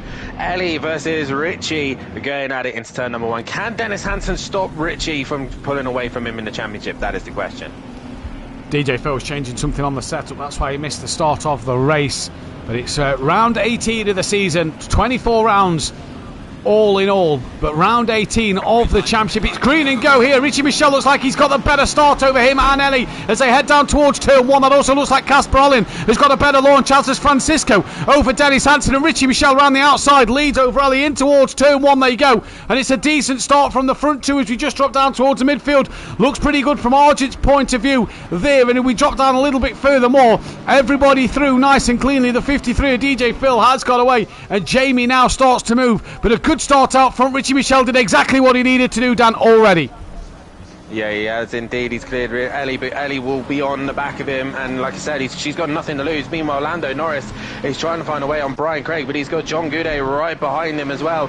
These two have come together quite a few times this season, as Robert Ramsel is right behind John Goudet, and John Goudet's had a wiggle, and that's going to allow Ramsel to have a look onto the outside of the Degner. He's going to try it, and he gets the job done before the corner. So Goudet being nice there and giving him space. As Tim Racer off at the end of tick the 2. Yeah, he's old. That's Darren Bell.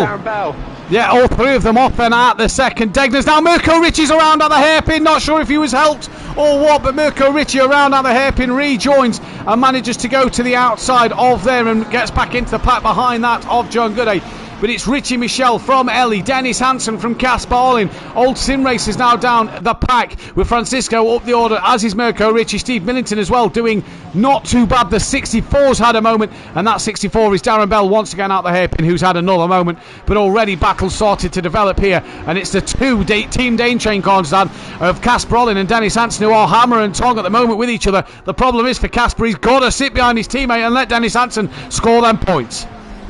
Yeah, he has. He's got to be a rear gunner. Meanwhile, Robert Ramsel in the background is attacking Lando Norris as he comes up at to 130R. Can't do the job there. He got a little bit spooked by the looks of things as they go through 130R. Lando Norris. Oh, where's Mirko Ritchie just come from? Come out over. He just sent it out the outside of the chicane, and John Goudet have to take avoiding action, and out of nowhere he comes, and now Paul Williams is on the move on John Goudet. So John Goudet just dropping down the order rapidly now. Yeah, just been caught out a bit there, I think, from Mirko Ritchie, who nearly gained 2 places. Mirko's attacking Richie Michel. Sorry, right. No, you're fine. I've seen, obviously, I've got a bit of footage as well on board as Ellie looked into making a move on the outside of turn number 1. So Ellie is on the move once again, and Richie Michel is going to be sweating right now. He is going to be sweating. He's not going to want an incident with the newcomer, who's obviously going to possibly hurt his championship run. He's going to want to just pick up the points as he can go. There's been a spinner down the back. Ian Best is off. I didn't see who else that was. Darren Bell's got huge damage. It was possibly Darren Bell with him as well. The 473 of Jamie had a yellow flag coming through the final corner, but back to the front, and Richie Michel coming under pressure from Ellie. These two have already pulled Danny over the first lap, a 2-second lead over Dennis Hansen. So exactly what these two, what Richie Michel would have wanted is to put some space between him and his championship rival. Kieran Argent's now getting close to the back of Steve Beck. That's for 7th and 8th. And behind them is Gary Clarball, Luke Saunders and Old Sim Racer, all trying to recover at this stage of the circuit. But for Mirko Ritchie, sat behind Robert Ramsel, he's keen to make his way through this pack at the moment.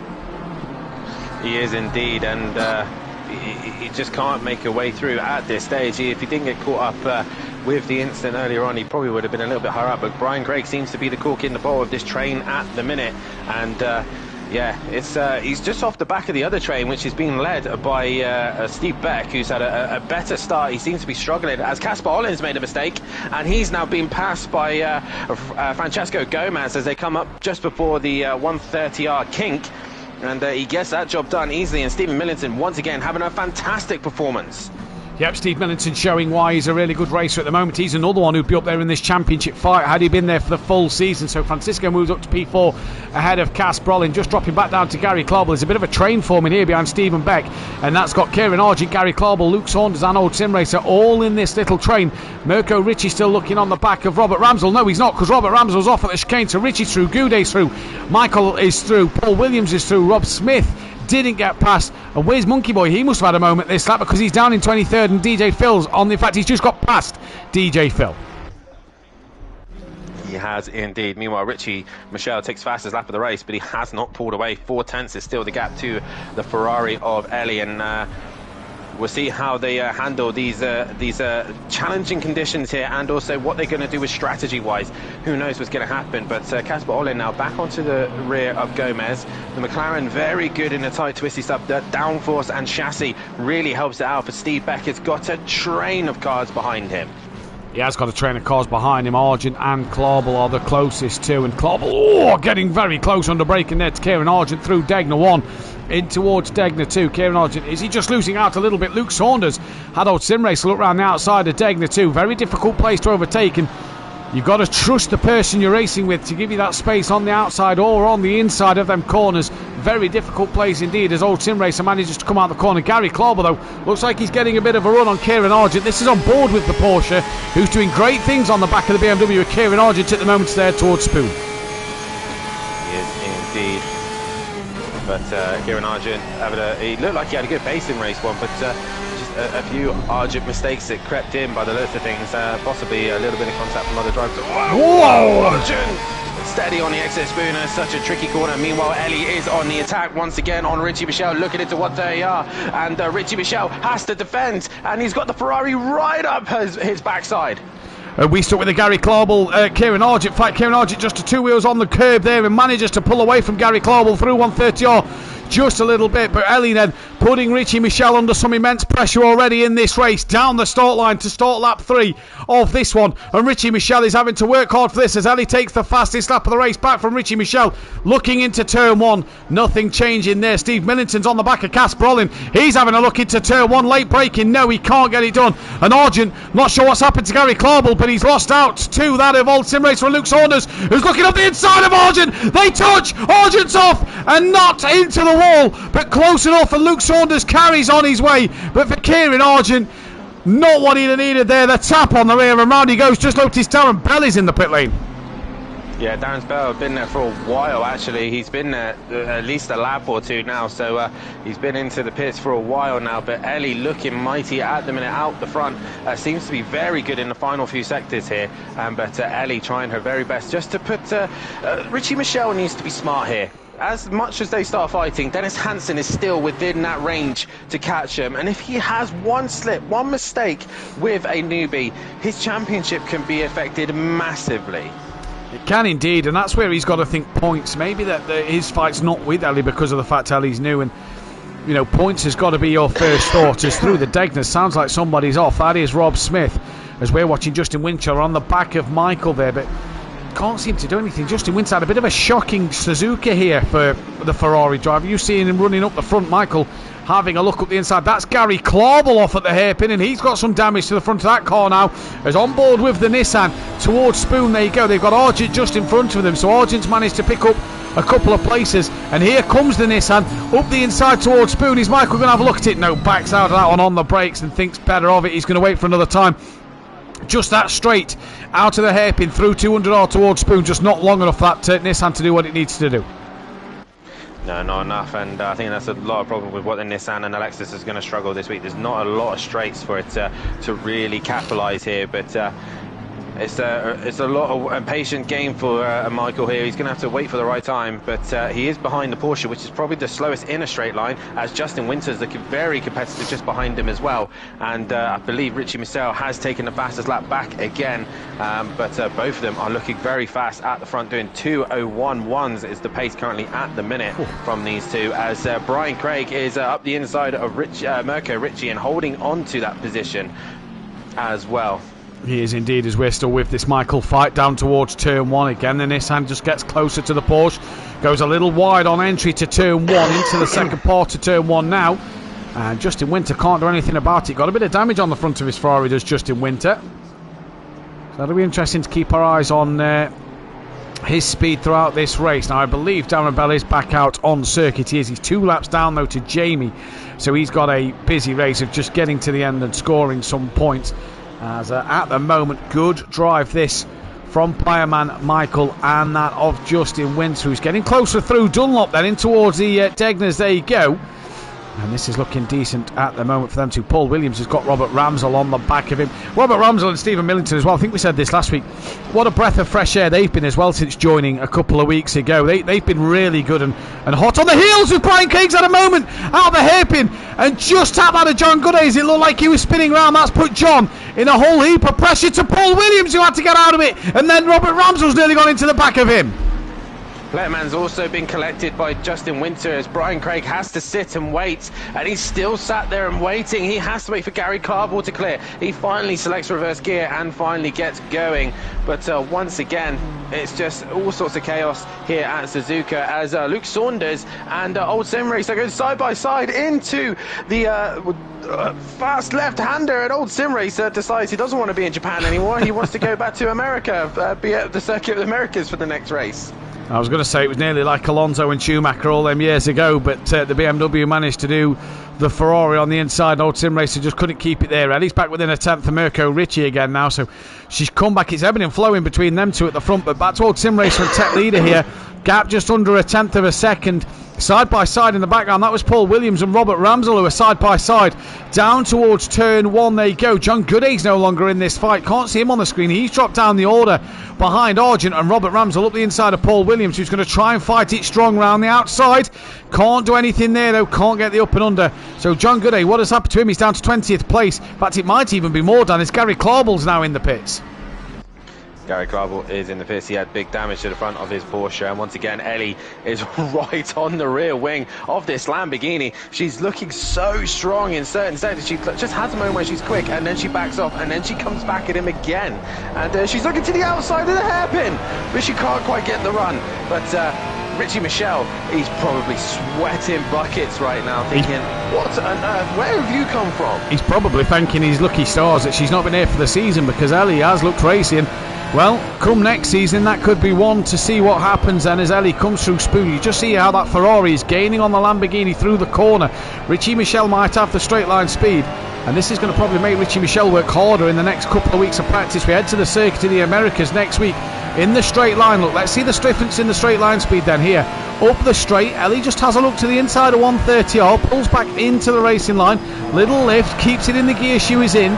Now over the curb, look, it's that inside, great run to the inside of the chicane, Ellie's coming up the inside and gets the move done. The Ferrari there set it up out of Spoon and finishes it at the chicane, or at the triangle, I think it's called, because of the different layout of the chicane. But what a move from the Ferrari, Dan, and you could see her on board footage set it up out of Spoon all the way through 130R. Yeah, brilliantly done there. She got the job done, and Richie Michelle as well, just to rub salt into the wound. He exits the final corner and has a massive tank slapper, and the rear end just wouldn't want to grip up. The Lamborghini just struggling for grip. Caught off guard a little bit. Stephen Millington's having a look up the inside, a little bit too much curb on the inside there. The Casio triangle is the final chicane because of the different layout. That's the name of it, the Casio triangle. But Stephen Millington there losing out to Caspar Ollin a little bit as Mirko Ricci's down in 10th place. Bit of front end damage for him. Argent then is now on the back of Paul Williams. That's a couple of tenths of a second here in this one, and at the minute Kieran Argent, you know, he's had that pace, but like you said and like we said off air, he's kind of done Argent things, and if you're a long time viewer of SimPlay Motorsport, you'll probably know what that means. And yeah, it's going to be interesting to see as we do head to COTA next week. Now, one thing we didn't discuss really was much of the bop in the qualifying, and what cars are stronger around here than others, and I'm just going to have a look at it on the PC next to me here. The bop in use at the moment, it's actually the Porsche 992 that's bopped heaviest on this grid at the moment, because we've got no Ford Mustangs. Then it's the Ferrari 296. The Lamborghini actually loses 5 kilograms around here, so Richie Michelle's actually running a lighter car than Ellie, and it's fair play to Ellie on what she's been able to do in that car. Yeah, well, obviously the idea of the bop is to make the cars equal. So really, if anything, both cars are equal at the minute, and Richie Michelle, brilliant lap time from him, and just a phenomenal lap time from Ellie, and she's done him and dropped him quick. 2 seconds is now the gap. She's already gone. She's left him. Yeah, I wonder if that Lamborghini's gone through a face, but Richie Michelle does seem to have kind of been a bit flustered from the overtake, and what a move it was. It was a proper racing manoeuvre, that was, as Stephen Millington towards the final chicane has a look up the inside. Casper Olin's gone a little deep. You can try and set them up now, and he just taps the rear of Stephen Millington as Ellie now takes the fastest lap away from Richie Michelle. She's on it. She's on a roll. This could be, I mean, she hasn't led every lap, but this could be a clean sweep here.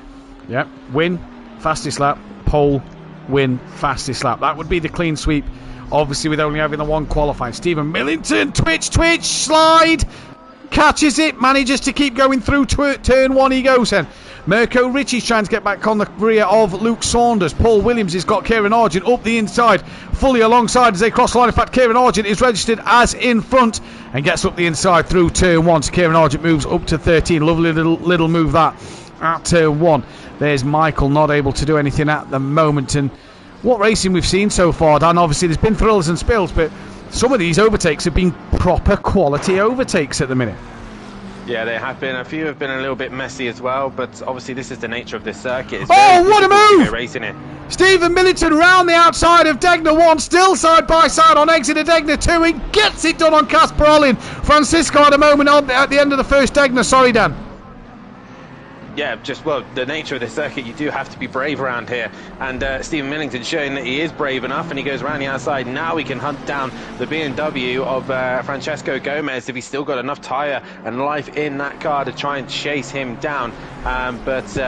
Yeah, Dennis Hansen has done what he needed to do. He needed to stay in 3rd place, but he's just not got the pace of the top 2 at the minute. Yeah.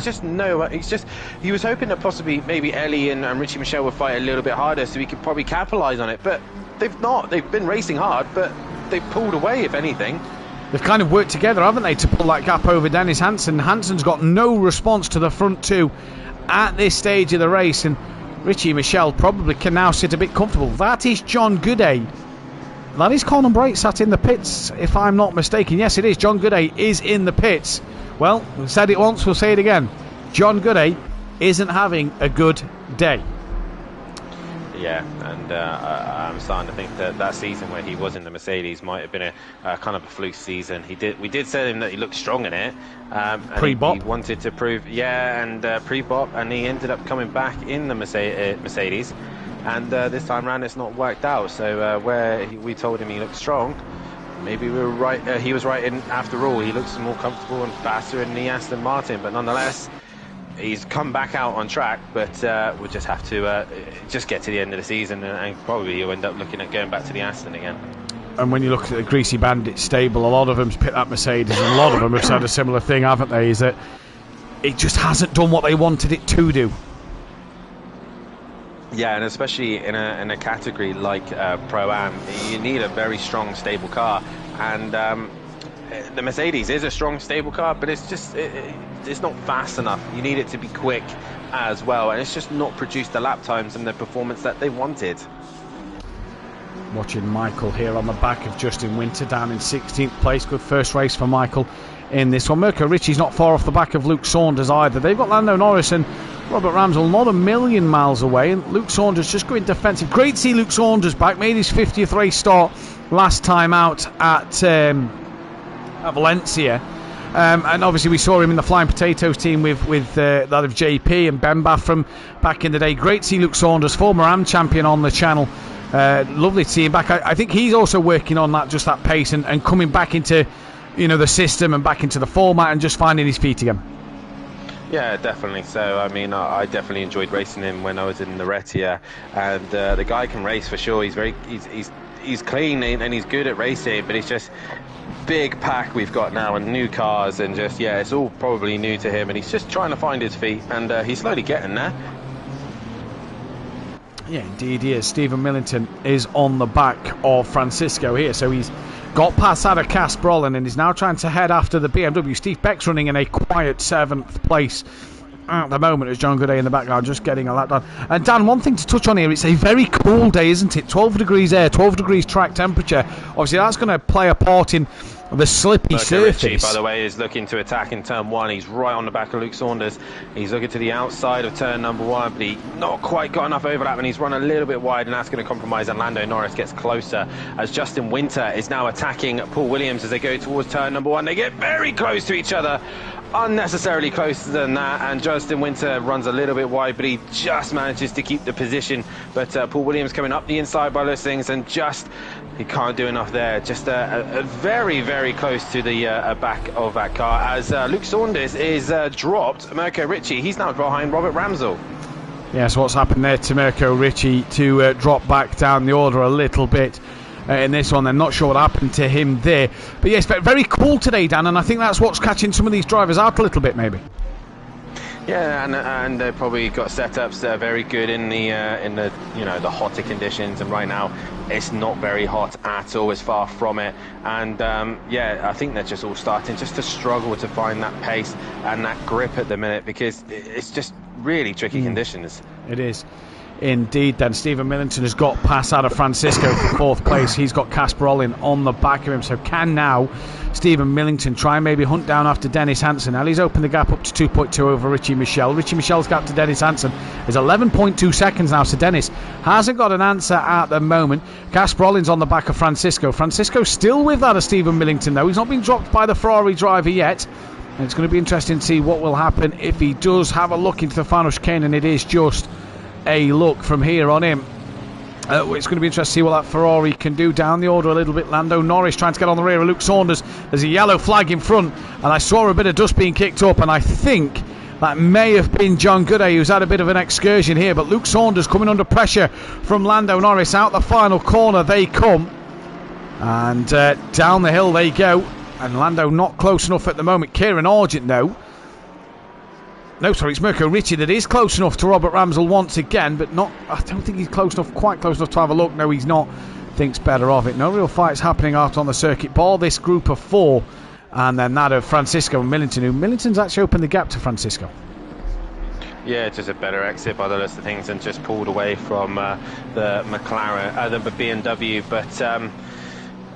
Casper Olin has a slide in the background. Steve Beck has just been slowly creeping his way onto the back of these 3, and with that said, has Old Sim Racer as well. He's slowly now working his way onto the back of Steve Beck, so Old Sim Racer looking like he's got pace as Lando Norris and Robert Ramsell are pushing Luke Saunders as they head up towards Degner 1 and Degner 2.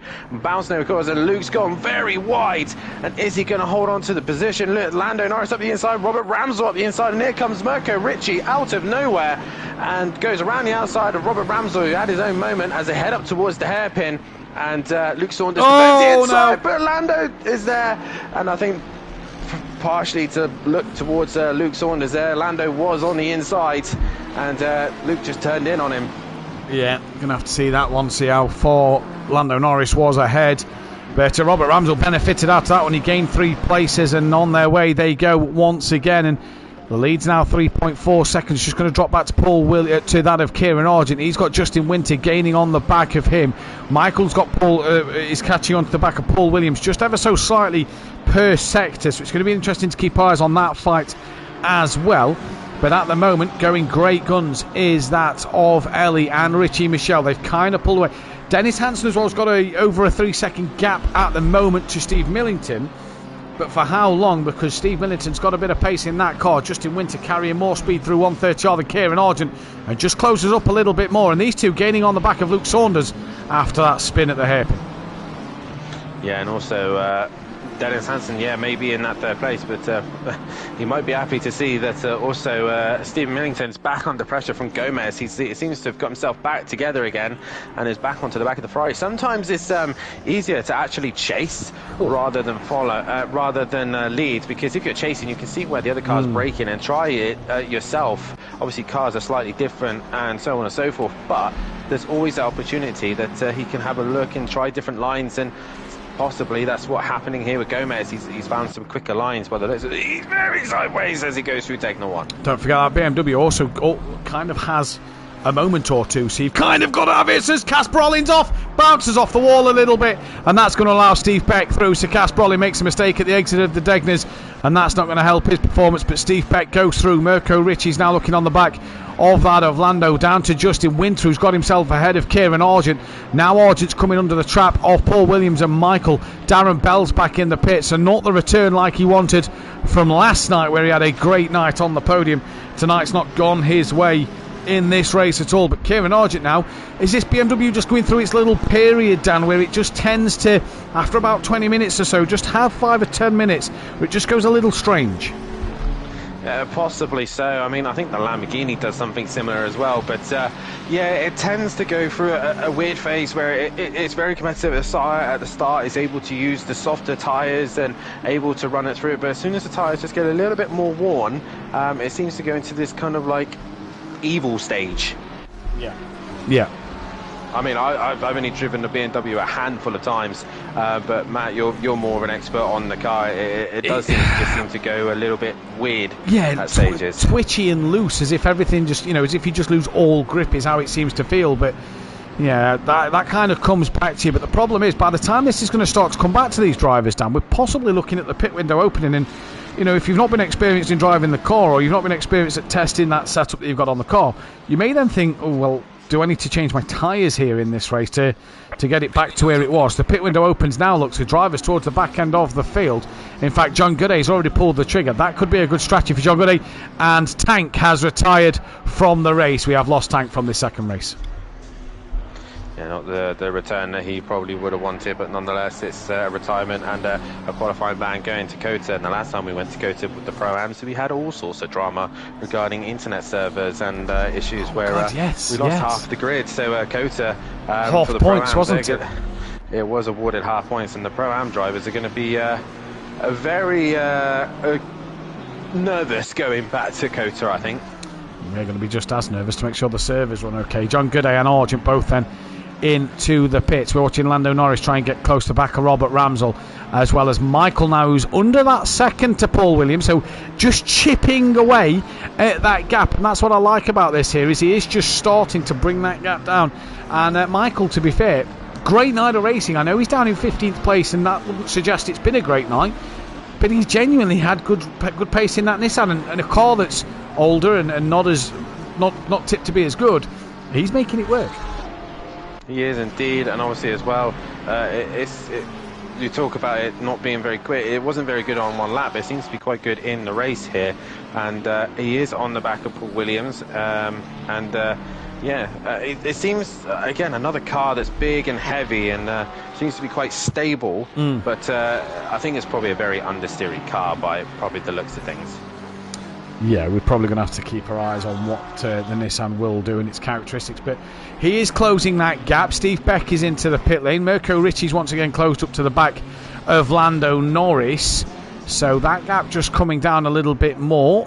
In fact, it comes down a lot more than that, because Lando Norris seems to get a poor run out the chicane and now a poor run down the start-finish straight. And Mirko Ritchie is going to get past Lando Norris here around the outside before they even enter turn one.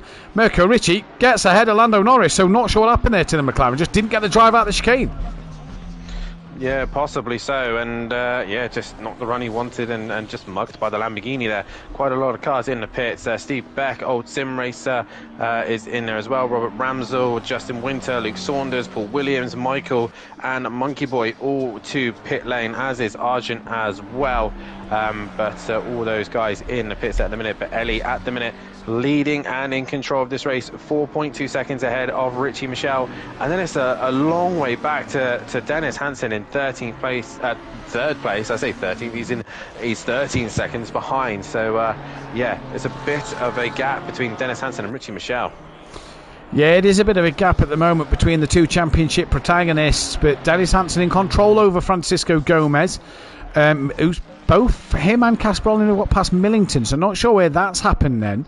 Lando Norris trying to come back at Mirko Ritchie now. Steve Beck's the first car, or the lead car, after the pit stops. Rob Smith has got himself a drive-through penalty, and Argent, for his troubles, is down at the back of the pack, but obviously cars to pit around them. And Playerman here trying to gain on Steve Beck that little bit. Beck will be gaining on DJ Phil though, and obviously DJ Phil can be a bit of a nuisance at times in terms of passing them. So this battle, Mirko Ricci and Lando Norris, the closest one we have for you. Don't forget what's coming up this week on SimPlay Motorsport. Myself and Phil Raden will be back tomorrow night for the Pro Action around Suzuka, the final race of the week in what should be an absolutely fantastic race of this championship, one that could see Dan move that one step closer to his 10th championship at SimPlay Motorsport. Dan will be back next Thursday for the Circuit of the Americas. Weather's looking very fruity from what Mike posted in the Discord earlier for that one. Steve Millington comes into the pit lane. Weather looking a little fruity for that one as we enter COTA next week, as here is Michael on the back of Ian Best. He's jumped Luke Saunders and Justin Winter in the pits, says Michael. So interesting stop there. Gary Clauble also in. Ian Best yet to pit. And this is all down for these places. Bore that one of John Gooday at the back of the pack, who's a lap down on all of these at the moment. Justin Winter's also having a look on Luke Saunders as well as they come to 1:30. He's not going to do that. He's going to back in. Myself and Dan will be back though next week for Circuit of the Americas Pro-Am in what should be a fantastic night's worth of racing. There's several cars into the pit lane. Ian Best a little slow through 1:30, and that catches Luke Saunders and Justin Winter out.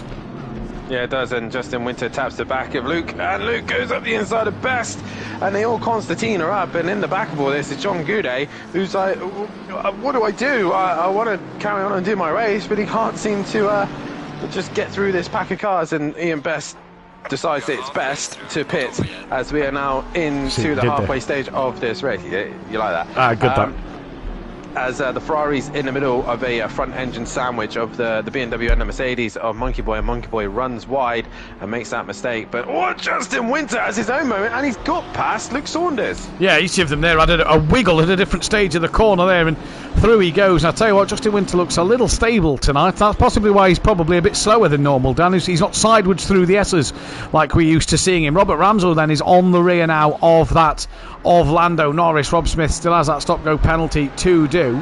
And Steve Millington's actually came out behind Lando Norris and Robert Ramsell, so not a great stop for Steve Millington.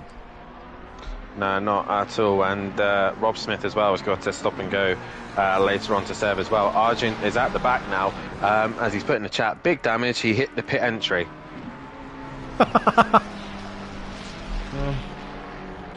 We've all been there. We've all done it. Yeah, we've also hit cars going into pit entry, haven't we, Matt? Yes, Daniel. I heard about yours last week. I don't know what you're talking about. Nothing to be discussed. If you have any conversation with Ben, just remind him as well the final corner at Valencia, and he will tell you that it didn't happen. So yeah, well, hey, so all's fair in love and war as Steve Millington a little wide through the final corner. We've got 28.5 minutes left as we've just all died down. Good run there for Robert Ramsell, mid-chicane. Let's not forget what is coming up. We will have a Wheel of Names live stream for next year's endurance calendar. Dates are to be confirmed for that, so we will get a calendar out. Dates will follow, hopefully in the new year when I personally know Robert a bit more. Robert Ramsell took it on the inside of Lando! And contact made. Lando goes round. Is Robert Ramsell going to wait for him? No, he's going to carry on through. So, as we know nowadays at SimPlay Motorsport, if you wait, your penalty is probably significantly less. If you don't, your penalty is probably a lot more. But yeah, we've got the Endurance Championship being scheduled. Obviously, dates will follow in the new year when we know what's happening work-wise in terms of personal lives for myself and others. To get dates scheduled around that one. The new year will probably bring, or in between Christmas and the new year, we're probably going to be bringing you a live stream of the Wheel of Names for the calendar for Season 7. Remember, if you are a Patreon on that, and if you would like to be a part of the Patreon, head over to our Discord to see the Patreon perks and everything there. I believe we can bring them up on the stream, actually, as we are in a bit of a lull. There we can. There is the Patreon support. For £3 a month you get to reserve a driver number, you get priority access to sign up in events, which means when the sign-ups go out for events or championships, as Robert Ramsell, just to let you know, is yielding back behind that of Lando Norris, so has gave up that time. So priority sign-ups will go the way of Patreon members before they get issued publicly. Track suggestions, that means for a future season. We've seen this year, we've already had the likes of PN Motorsport and Machado's track selection of Misano and Snetterton. You get a track suggestion for future seasons. You get a pre-season promo image done by our very own Dan Davis and a social media link share. So mainly for your streams to be shared within the Discord automatically for when you go live. Casper Olin, Francisco Gomez, Mirko Ricci, all are in the pit lane. Where's Steve Beck in relation to these? Because Francisco Gomez is away, Dennis Hansen's done his stop and gone, and Steve Beck, I think, has jumped them all. He has jumped them all. He's even jumped Casper Olin and Francisco, Dan. So that undercut for Steve Beck there has worked an absolute treat. What about old Sim Racer? He also has jumped Casper Olin and Francisco Gomez. Good early stop for the Ferrari and the BMW. Very much so, and yeah, it's worked out beautifully for them. This race is really confusing me. I mean, it looks like you got one strong dominant car, and next thing you know, it's someone else working their way through. Casper Olin. So we've said all week, and we've seen Richie Michel's pace all season and all week, and you've kind of been like, it's going to be interesting to see what he can do when he goes up into the pros. It's going to be fascinating to see what he can do. You know, he's been saying on Discord how he's, you know, close to the 59s and got in the 59s. Then out of nowhere we have a newcomer who then is just, you know, we see them in the free practice. Ellie, you know, mid-pack, didn't set the world alight, wasn't the slowest, was sort of, you know, in that mid-groove, and you think, all right, reverse grid race one, we'll see what she can do there. I don't think any of us expected this, though, as they both come into the pits. No, we didn't, but it is nice to see, and obviously it's a fresh fight for Richie Michel, because yes, he has to still do the reverse grid, which is a challenge on its own, but it's still like the race to the feature races is where he's going to be having that fight now. Yeah, and Paul Williams, meanwhile, is on to the back of Michael, and he's got Justin Winter behind as well, so yeah, we'll keep an eye on how that fight continues on, because, oh no, wait, Paul Williams has gone wide there. Michael oh no, sorry, Michael was in front still. I thought Michael went wide or lost the position there, but Ellie's come out the pits and gone into turn one, and Richie Michel has lost even more time by the looks of things to her. So Ellie nailing the stop, and off she goes again. Yeah, she did it in race one. She's done it again here in race two. And Dennis Hansen, did he get any closer? No, he's now 20 seconds behind Richie Michel, so he's even lost more time to Richie Michel in the pits. In this one then, Robert Ramsell still within 3/10 of Lando Norris as they come into the final chicane, as he's trying to regain that spot back up. Argent's got ahead of Rob Smith after Rob Smith has cleared that stop-go penalty. John Gooday well in front end. Where's Argent? Argent's at Spoon. Gooday's at 130 off. So not a million miles ahead of Argent, but enough to be comfortable at the moment. Monkey Boy, though, sat on the back of Luke Saunders. This is on board with Monkey Boy. Coming through. Picked up 2 Team Dynamics Halfords Yuasa Honda shirts for a £5 today in his local shop. What a bargain.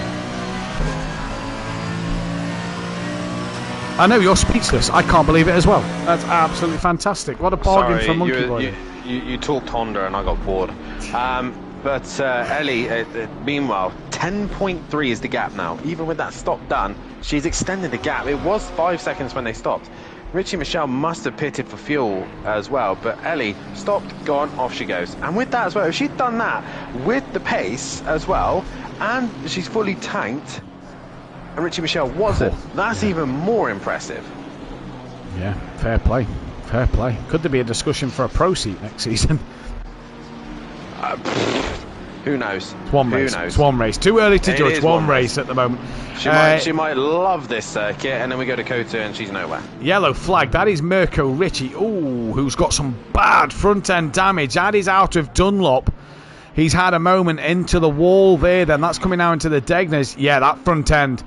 That is going to be crabbing quite significantly. So that is going to be possibly a race-ending piece of damage here, because that could be in the pits for a long time. And he's already now got DJ Phil just behind him. I don't think they're a lap down yet, are they? Yes, Ellie has crossed the line. So where it's saying that Jamie, Clarball, Gooday, Argent and Rob Smith are 2 laps down, they're not. They're still only a lap down. It's just the fact that the leader has crossed the line. Everybody else is now coming through. But Mirko Ricci could just see how much time he's losing. This is going to help Argent, who's about to unlap himself. This is going to help John Gooday and Rob Smith and Gary Clarball and Jamie just pull that lap back and be able to get back onto the rear of another car and maybe just score a handful more points. The one that's going to help the most is Team Train. Oh, the Dane trains, yeah. Dennis Hansen sitting in 3rd and Casper Olin in 6th. Big points for those two. And Mirko Ricci's going to be dropping down. He's going to try and get that car back. But the longer he stays out there, obviously, the more time he's going to lose. But if he goes in the pits and it's 4 minutes, you know, it's then going to be 2 minutes if he creeps it back in. Is it it's a hard one to judge, but he's going to go dropping down the order. Player man's now coming, and Well, Ian Best not a million miles away, and Jamie also coming. By the end of this, I think Ian Best will get past him and not quite Jamie. Well, he's already been unlapped by Argent, and Argent's nearly at the start line. He's only at 130 on now, struggling to turn that car. He's got player man right behind him. Let's player man go. Player man very cautious through there just to make sure. So I'm just looking at the average stop time for a tyre change of 30 seconds here at Suzuka. Is that's Sport. It's 62 seconds. You lose just over half your lap for a tyre change pit stop. This is obviously more than that.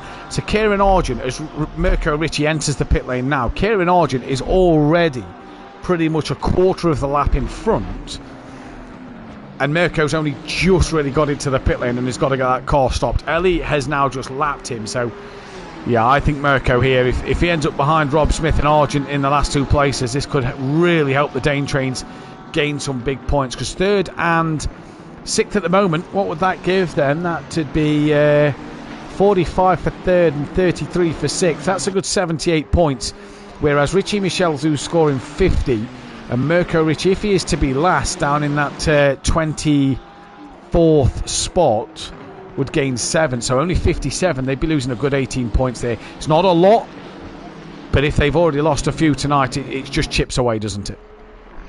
Yeah, definitely so. I'm just actually looking back at the most successful drivers around here. A couple of names that look familiar. Max Mulder, obviously, Fury has been quite successful around here.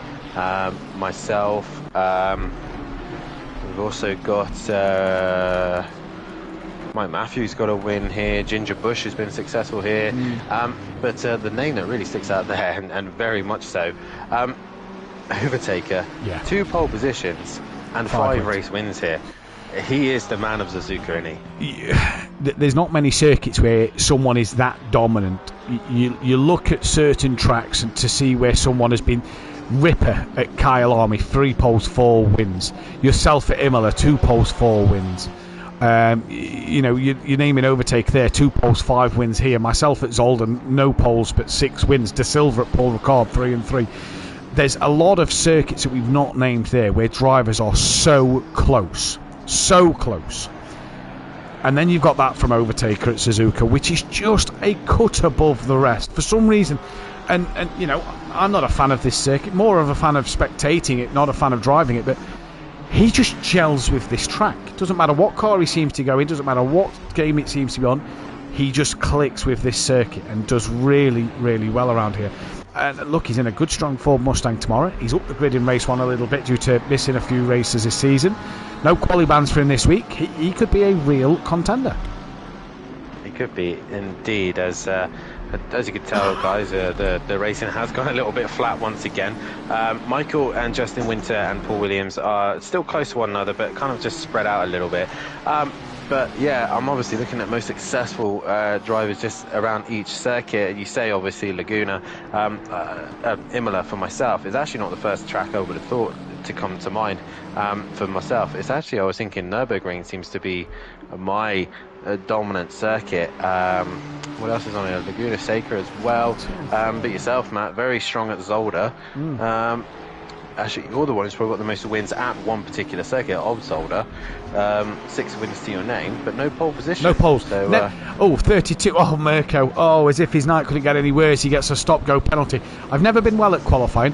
One that sticks out for me, though, Dan, looking at the same graphic there, is 2 poles, 3 wins, Donington Park. Not bad to say you don't like British circuits. I mean, look at all the British circuits. Was it Silverstone? 2 poles, 2 wins. Still not the most. Fury's very successful around there. Brands Hatch, 3 poles, 2 wins. Surprisingly, Zandvoort up there for some reason. Where's the other British circuits we got? Alton Park, you're only 2 poles and a win, which is actually probably your worst one. Just looking for Snetterton. 3 poles and 2 wins at Snetterton. Alton Park's probably your weakest circuit. Obviously, that'll probably get rectified later this year, but no chance, not in the Lexus. I mean, if one circuit is designed to really ruin the Lexus, as Paul Williams, by the way, I just looked back on, he's in the gravel. Yeah, he's had a moment. He's had a big damage. Who's he dropped behind? He's dropped behind on a Monkey Boy, the 53. He's not dropped behind DJ Phelps. He's dropped behind Monkey Boy down into P15. Didn't see what happened there. Casper Ollin's getting close to once again to the old sim race. That's just over a second. Like Dan says, it has just taken a lull. Before we then get to see, good evening to Cole Ferdinand Foster. You two should get a room. As long as you're enjoying the entertainment, that's all that matters, Cole. If we're talking Alton Park, you're saying that Alexis isn't going to be strong around there. But before we even get to see the bop fire, what are you predicting will be good there? What do you think that we've got on the grid? Yeah. Ferrari or BMW, I would say. Yeah, I was going to say BM. I think a Ferrari British car. or BMW. I think Aston Martin, could be very strong around there. Who's in the Aston? I Ben, think isn't it? Yeah. Ben, if Kieran O'Reilly managed to get his pedals and wheels sorted, Alex might turn up as a reserve. Yeah. You know, a McLaren could possibly be strong there. I know Jamal Clouden was quite strong there, it's difficult to say. I would say the Ferrari probably is your best bet as the 32 for speeding through the pit lane. Yeah. Bad to worse for him tonight. Bad to worse for him. Cole Fernandez, of course, enjoying the action. Justin Winters on the back of Michael here then in the Nissan. Oh, who's that having a moment just in front? I don't think it was Robert Ramsden. No, who's the 181? That is Gary Luke Clowes. Saunders, by the way. Yeah. Luke Saunders is 800ths behind the back of Lando Norris. Lando's got front end damage. I've just noticed through the S's there. And Monkey Boy's just on the back of these two as well. He's got his boss just in front of him. Luke Saunders just being patient here, waiting for the right time. These two already had a coming together at the hairpin, but Lando really struggling with front end grip, and you can see why. Okay, you can see why in that McLaren, and over the curb he goes. Obviously, Dan, going into next season, the calendar will be drawn obviously between the Christmas and New Year period is what we're expecting to do a live stream for. What are we excited to see next year? Do you have, obviously as an admin, do you have a track selection in mind? I knew this was coming. I'm not going to ask you for it. I don't want to give anything away just yet, but do you have one in mind? Because I've got mine already locked in. Funny enough, I obviously discussing tracks just now as Luke Saunders is attacking Lando Norris into Spoon, and he gets the job done. He has a little wiggle as Lando tries to hang on, but Luke Saunders does get the position, and Lando Norris now dropping behind the BMW. He's going to be under pressure from the Mercedes-Benz in a few moments' time, and John Goudet is now flashing Lando. Monkey flash John to flash Lando, I reckon there. Oh, Gaffer, give him a flash to get him to. Oh, John! What is John doing? John! Whoa! Yeah, that was a little risky there from John Goudet. That was very risky. That was possibly not needed, but yeah, John Goudet just drops down the order even. Well, he just drops further behind the leaders. I do actually have an old sim racer, by the way, called Steve Beck as well. Yeah, just changed to that. That's very close. And old sim racer, again, he's just been quiet and just done his own race, and he's worked his way up. And not the quickest in qualifying, but in the race, good racecraft, good race ability, good racecraft. He's got good pace in the race, and we've said this a couple of times this season that he kind of slips under the radar a little bit, and at the end of the race you're like, where's he came from? And it's a good result. Yeah, he's just come out of nowhere. He's just mind his own business and just picked cars off bit by bit. Yeah. Possibly struggles with the big packs, and that's why it takes a little bit more time just to clear the traffic. But once he does clear them, he's on the move. Drive-through cleared for Mirko Ricci then as the leaders are coming round. Ellie is about to lap that of Player Man, who is down the bottom end of the grid as Mirko Ricci lets both of them two through. So yes, track, you've got one in mind, or you've got one locked in though, because obviously we've kind of decided, haven't we, that we can't re-pick the circuit we've just selected. Oh. Sorry to disappoint. I like the mountain. Yeah, I actually enjoyed the mountain this year. Yeah. Of course you did. You still hate it though. Still like you enjoyed Suzuka. I enjoyed Suzuka. Still detest driving it. Yeah, I want to go back to a German circuit. I want to go back to the Nürburgring. Yeah, fair enough. Fair enough. We've now not been we've discussed there for a while, about it. actually. We haven't, no. And it'd be nice to make a return back to the Nürburgring. I remember you had a Monkey Boy- cracking race there, by the way, a few seasons ago. You had a qualifying ban. And Started was from the that back. the night? Was that the night of the famous warehouse wrecking and throwing animal mud at the fans from Bozzy Boy? Was that the same night as then? I think so, yes. I think I was racing De Silva, and I just worked for my way back. And Monkey Boy's attacking Lando into the chicane. Up the inside he goes, and Lando has to cut the chicane. And Monkey Boy should get that position, hopefully. What? Monkey Boy has his own slide. That to me looked like Lando has to get the position. Yeah, I think so. He looked like he turned in a little bit, bounced off a Monkey Boy and across the chicane. He went. Lando's just struggling, and he's trying to do everything he can to stay in front. Here comes Monkey Boy down towards turn 1. Is he going to look up the inside? No, he patiently waits and thinks better of it. Back towards Steve Beck and old Sim Racer. They've got Casper Olin gaining on them as well, Dan, at the moment. So Steve Beck not able to... He's there. He is there, sorry. Steve Beck not able to do anything about that of Dennis Hansen. Dennis Hansen has probably had the quietest, loneliest race in P3 that you could ever imagine. Yeah, everything has been going on around him, and then as they get to the end of this, it's just nothing's happened for him. He's just didn't see Richie Michelle. He hasn't seen anyone near him since the start of the race, and yeah, it's just been a bit of a lonely race as Monkey Boy is now back onto the rear wing of Lando Norris, and he's brought John Goudet back with him again as they head down towards Degner 1, and Lando understeers. The thing for John is he's 9 seconds off of Gary Clarble, so he's going to want to try and close in on Gary. But he's got to remember that this is a fight between the leaders. These are a lap ahead of him, so cannot really interfere with this fight. Also, Monkey Boy is one of his drivers, so isn't going to want to do too much as Monkey Boy gets the up and under here on that of Lando Norris, who went very deep through the corner. In towards 200R now comes Lando Norris and Monkey Boy. And Monkey Boy just can't get in front of that McLaren at the moment. As Lando understeers wide there, even the simplest of corners are going to be a struggle, and he's going to run wide. Monkey Boy should have the entry, and he does not. He can't get underneath that McLaren. Yeah, and this is all halting John Goudet, who's just got to sit there and wait. The gaffer's got to let Monkey Boy get on with this. He cannot get back in front of Monkey. He's got to let Monkey attack him. The problem is Racer has passed Steve Beck. Argent is only 13 seconds behind that of John Goudet, so keep our eyes on that gap. He has passed Steve Beck. Michael's back in front then of Justin Winter, so that's changed there. But Lando Norris and Monkey Boy once again into the chicane. Lando Norris hangs on over Monkey Boy here, looking pretty good for the McLaren driver. Yeah, Monkey Boy's just getting a little bit flustered, I think, through the final chicane, and here comes John Goudet up the inside of his fellow Greasy Bandits driver, and he should really just back off, and he is going to, and I think what he needs to do is back right off the back of Monkey Boy and just let Monkey Boy focus on clearing Lando. Once he's cleared him, then he can make his way through the pack a little bit more. But the problem for John is that gap to Argent's now down to 12.9, so he doesn't want to back off too much where Argent's then going to become a nuisance to him. Yeah. So pretty much so. Yeah. Monkey Boy just needs to tidy up his exits and try and get good runs. The Mercedes will have the grunt, and the McLaren is struggling as it is, so Monkey Boy's just got to time it right.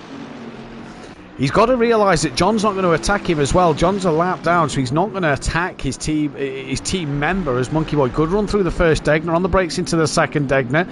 You're not really going to get a good run out of here. Notice last night driving the GT4s that out of Degner 2 towards the hairpin, very easy to defend, so you're not going to get the run up here. It's about out of this corner and around towards Spoon, because if you can follow that car closely through 200R now, which Monkey Boy is not, the minute they go wide here, right, you pretty much stay where Lando is round 200R, come back in now to stay to the right hand side. If you're close enough, that's where you could make a dive up the inside in towards Spoon. And Monkey Boy just not close enough as well here. Get a good run out of here and do what Ellie did, set him up here into the chicane. Monkey Boy has got to stay close enough to Lando Norris to make sure he gets that run. He's right up the rear wing now. This is on board with Monkey Boy there. This is on board with Lando. Now we're on board with Monkey Boy as he's decided now to go to the outside line. Now he's bouncing on the grass and gets the move done before 130R.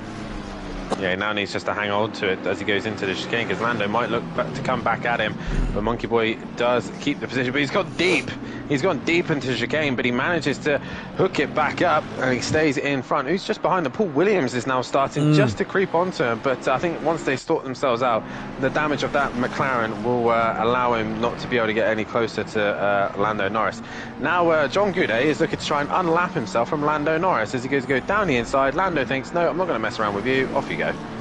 Well, that's good. Oh, Jamie and Ian Best make contact at 200R and bounce into the path of Steve Beck. Oh, no! Oh, no.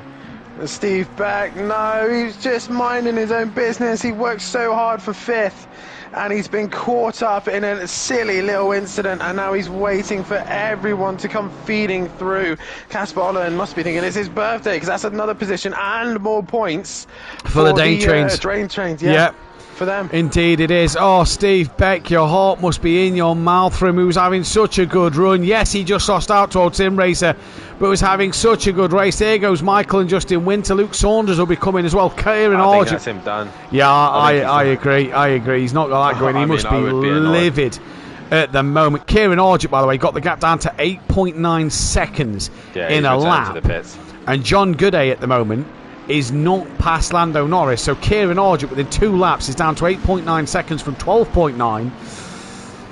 John Gooday's got to be careful as well here, because soon enough Paul Williams and DJ Phil are going to be on him. There's another car return to the pits. The 32 has had a moment at the hairpin, and that is Mirko Ricci, who's had a big off then at the hairpin corner. Who else is that in the pits? That's Jamie also in the pit lane. Justin Winter now on the back of Michael. And I've not called him Michael Harris once, so Michael Harris can be very pleased about that one. Yeah, the one night that Michael Harris is probably not even here to make sure that you didn't say that. But no, just a shame there for Steve Beck, and it's just luck, blind luck that Old Sim Racer didn't get involved in it, but he did, and it just had no. I'm rewatching it. He had nowhere to go. Jamie coming across the track. And that is his race ruined. The one bonus, Dan, is we say that's more points for the Dane trains. If Mirko Ricci, depending on how long Jamie's in the pits, if Mirko Ricci can get past him before Jamie comes out, that could be a kind of bounce back there for a 23rd place for Team Ricci Corsen to gain some more points in their championship fight. It just depends when they come out of the pit lane. DJ Phil, by the way, has passed Paul Williams here, and they've both got past John Goudet. So Goudet is now only 3.4 behind, ahead of Argent. Sight gap's come down another 5 seconds. Paul Williams got some huge damage to the front of his car, and all of a sudden, look, John Goudet, just messing around in the Monkey Boy Lando Norris fight, has put himself in a spot of bother. He has indeed, and yeah, just desperation. I think it's for some of the drivers. Frustration, desperation, and just silly little errors just creeping in now. Michael and Justin Winter can't seem to keep themselves separated at the minute, as they're still relatively close. And now DJ Phil is looking to try and make a move on Lando Norris now. He is indeed, and that I said about Mirko Ricci coming out the pits ahead of Jamie.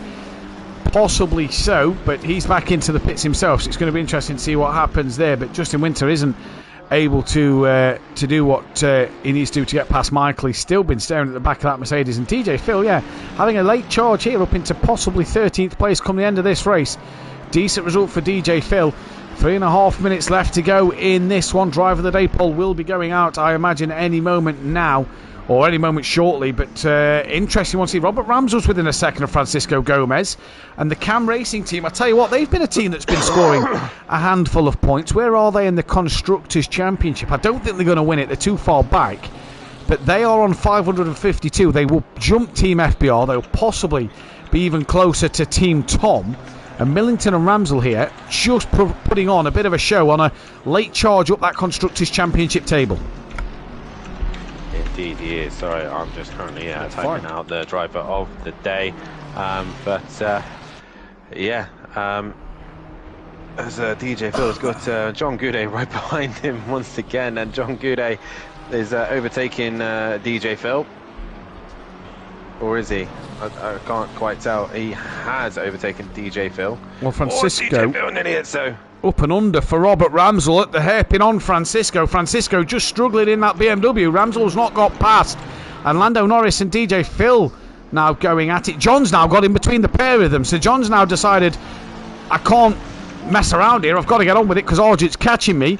Jamie is still in the pits. Mirko Ricci still a lap down to Jamie, but yeah, while ever this is happening, the annoying thing now for John Gooday is he's putting himself in a cause with the ticket machine himself, DJ Phil, for a violation of blue flag rules. He is indeed, and right now DJ Phil's back onto the rear of him because John Gooday can't find a way through on Lando Norris. So he's cleared one car, but now can't clear the other one. DJ Phil ought to get a job at Ticketmaster. Think how good he'd be at selling. If he sold tickets as good as he puts them in, he'd make a fortune. And John Gooday could be in for a world of pain. PN says easy vote for driver of the day. Yeah. Yeah, it kind of is, isn't it? Let's be honest. Definitely. It's one-way traffic. Yeah, DJ Phil. We could be in for a few tickets tonight. Robert Ramsell on the back of Francisco Gomez, that is for sure here. DJ Phil, though, still on the back now of Lando Norris, and John Gooday is just putting himself in that potential danger of the blue flag rule. He's now going to look to the inside of Lando Norris into 130. Oh, he needs to get this done before 130. Oh, Lando's hit him! Lando's hit him! Into the wall goes John Gooday. Lando Norris loses out to DJ Phil, and Kieran Argent will pick up the pieces as well. And John Gooday sat facing the circuit of Suzuka into the wall and put himself down. Has to look at himself for that one. Put himself in a position he didn't need to be in. Yeah, he did. I mean, he was trying to hunt down the cars that were in front of him, but it's just unnecessary. Meanwhile, the Cam Racing boys have caught Francesco, and they're putting him under immense pressure right at the end as Ellie starts her final lap here, and she now laps Lando Norris. She's a bit nervous doing it, but yeah, the Cam Racing boys are on the back of the BMW of the Naval Racing Team 2, Gomez, and Gomez now under some pressure from the Ferraris. Matt in the chat saying that Ian Best 17th, potential best yet. He's going to be gassed. Great race from Ian Best, to be fair. He's picked up where others have faltered. But like Dan says, Francisco here, he's got pressure from the Cam Racing boys. What a job they could do here to make it maybe 6th and 7th for the team in this one. They've got to do it, like Dan says. Ellie is on the final lap of the race. John Gooday is now into the pits. That could help Rob Smith. Maybe even Steve Beck. Mirko Ricci did pass Jamie, so that is crucial there. But Francisco's coming towards the start line now to start his final lap of the race. Is coming down the start-finish straight. And what is it going to be in this one? One thing we can guarantee is that Jamie is going to be finishing down a lap there. 2nd place in race 1, but 24th place in this race. For now, where is Ellie? She's already coming up to Spoon. These are 6th, 7th and 8th, and they're only just going through turn 1. They're at Fork, she's at Spoon. Nearly done. I mean, Richie Michelle is only now into the swooping right-hander as Ellie's exiting Spoon. So this is how dominant she's been and how strong she has been as she now comes down towards 130R, and this is going to be a Grand Slam unless somebody steals the fastest lap right at the end. Yeah, brilliant job from Ellie tonight. She has been dominant and unstoppable. Head and shoulders above the rest. The 855 Ferrari enters the final chicane. And for the final time for round 18, Ellie takes the little bend at the end, and she comes across the line to be a double race winner at SimPlay Motorsport, and a double race win tonight for her. What a drive from our debutante this week. Great stuff from Ellie. Richie Michelle will have to take and settle for 2nd place because it is all he was capable of getting in this 2nd race here. Then Dennis Hansen, well, what a night. 2 3rd places. Good night all in all. Good points over that of Richie Michelle, to say the least, but not enough. Not what he would have wanted in this one at all. He's going to come down towards the line now, and he is going to take that of P3. Decent result there for Dennis Hansen. Just nothing more in the tank, and was actually being closely... Oh no, that was Rob Smith behind, not Old Sim Racer. Apologies. So Rob Smith finished the race down in 20th place. Old Sim Racer will cross the line P4. Casper Ollin P5. Not a bad job for Casper Ollin in that one. Francisco Gomez is off. Robert Ramsell and Steve Billington will take a 7th A 6th and a 7th. Very, very late on at the end. 6th for Ramsell, 7th for Millington. It'll be 8th for Francisco Gomez. Justin Winter, Dan, out of all of that as well. Got ahead of Michael. Is he slow for a reason? Michael's also lost out to Luke Saunders, so I'm not sure what may have happened here, but Winter is slow. And that is Luke Saunders who is gaining on him. Winter is very slow. I don't know what... I think he's out of fuel. Justin Winter's out of fuel. Luke Saunders is going to push him. Oh, there we go. That's very Lightning nice. McQueen Yeah. and the king Very moment. nice. Luke Saunders pushing Justin Winter to the line. Very nice there. Justin Winter, P8. Luke Saunders, P9. Michael, solid top 10 here. And Monkey Boy nearly got him at the end for P11. DJ Phil is going to come towards the line as well. Not a bad race for him. Where did Brian Craig finish? I don't think we mentioned Brian Craig much all night. DJ Phil was in 11th place. Down the order, Kieran Argent, 17th. Where is Brian Craig? We've lost a couple of drivers. We're going to have to wait for the final classification to pop up on screen at the end of this one. But what a night's worth of racing this has been. Obviously, everybody has returned to the pit lane. What a night's worth of racing. While we just await for that final classification, we will put ourselves into the Discord chat to get the interviews underway.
Oh!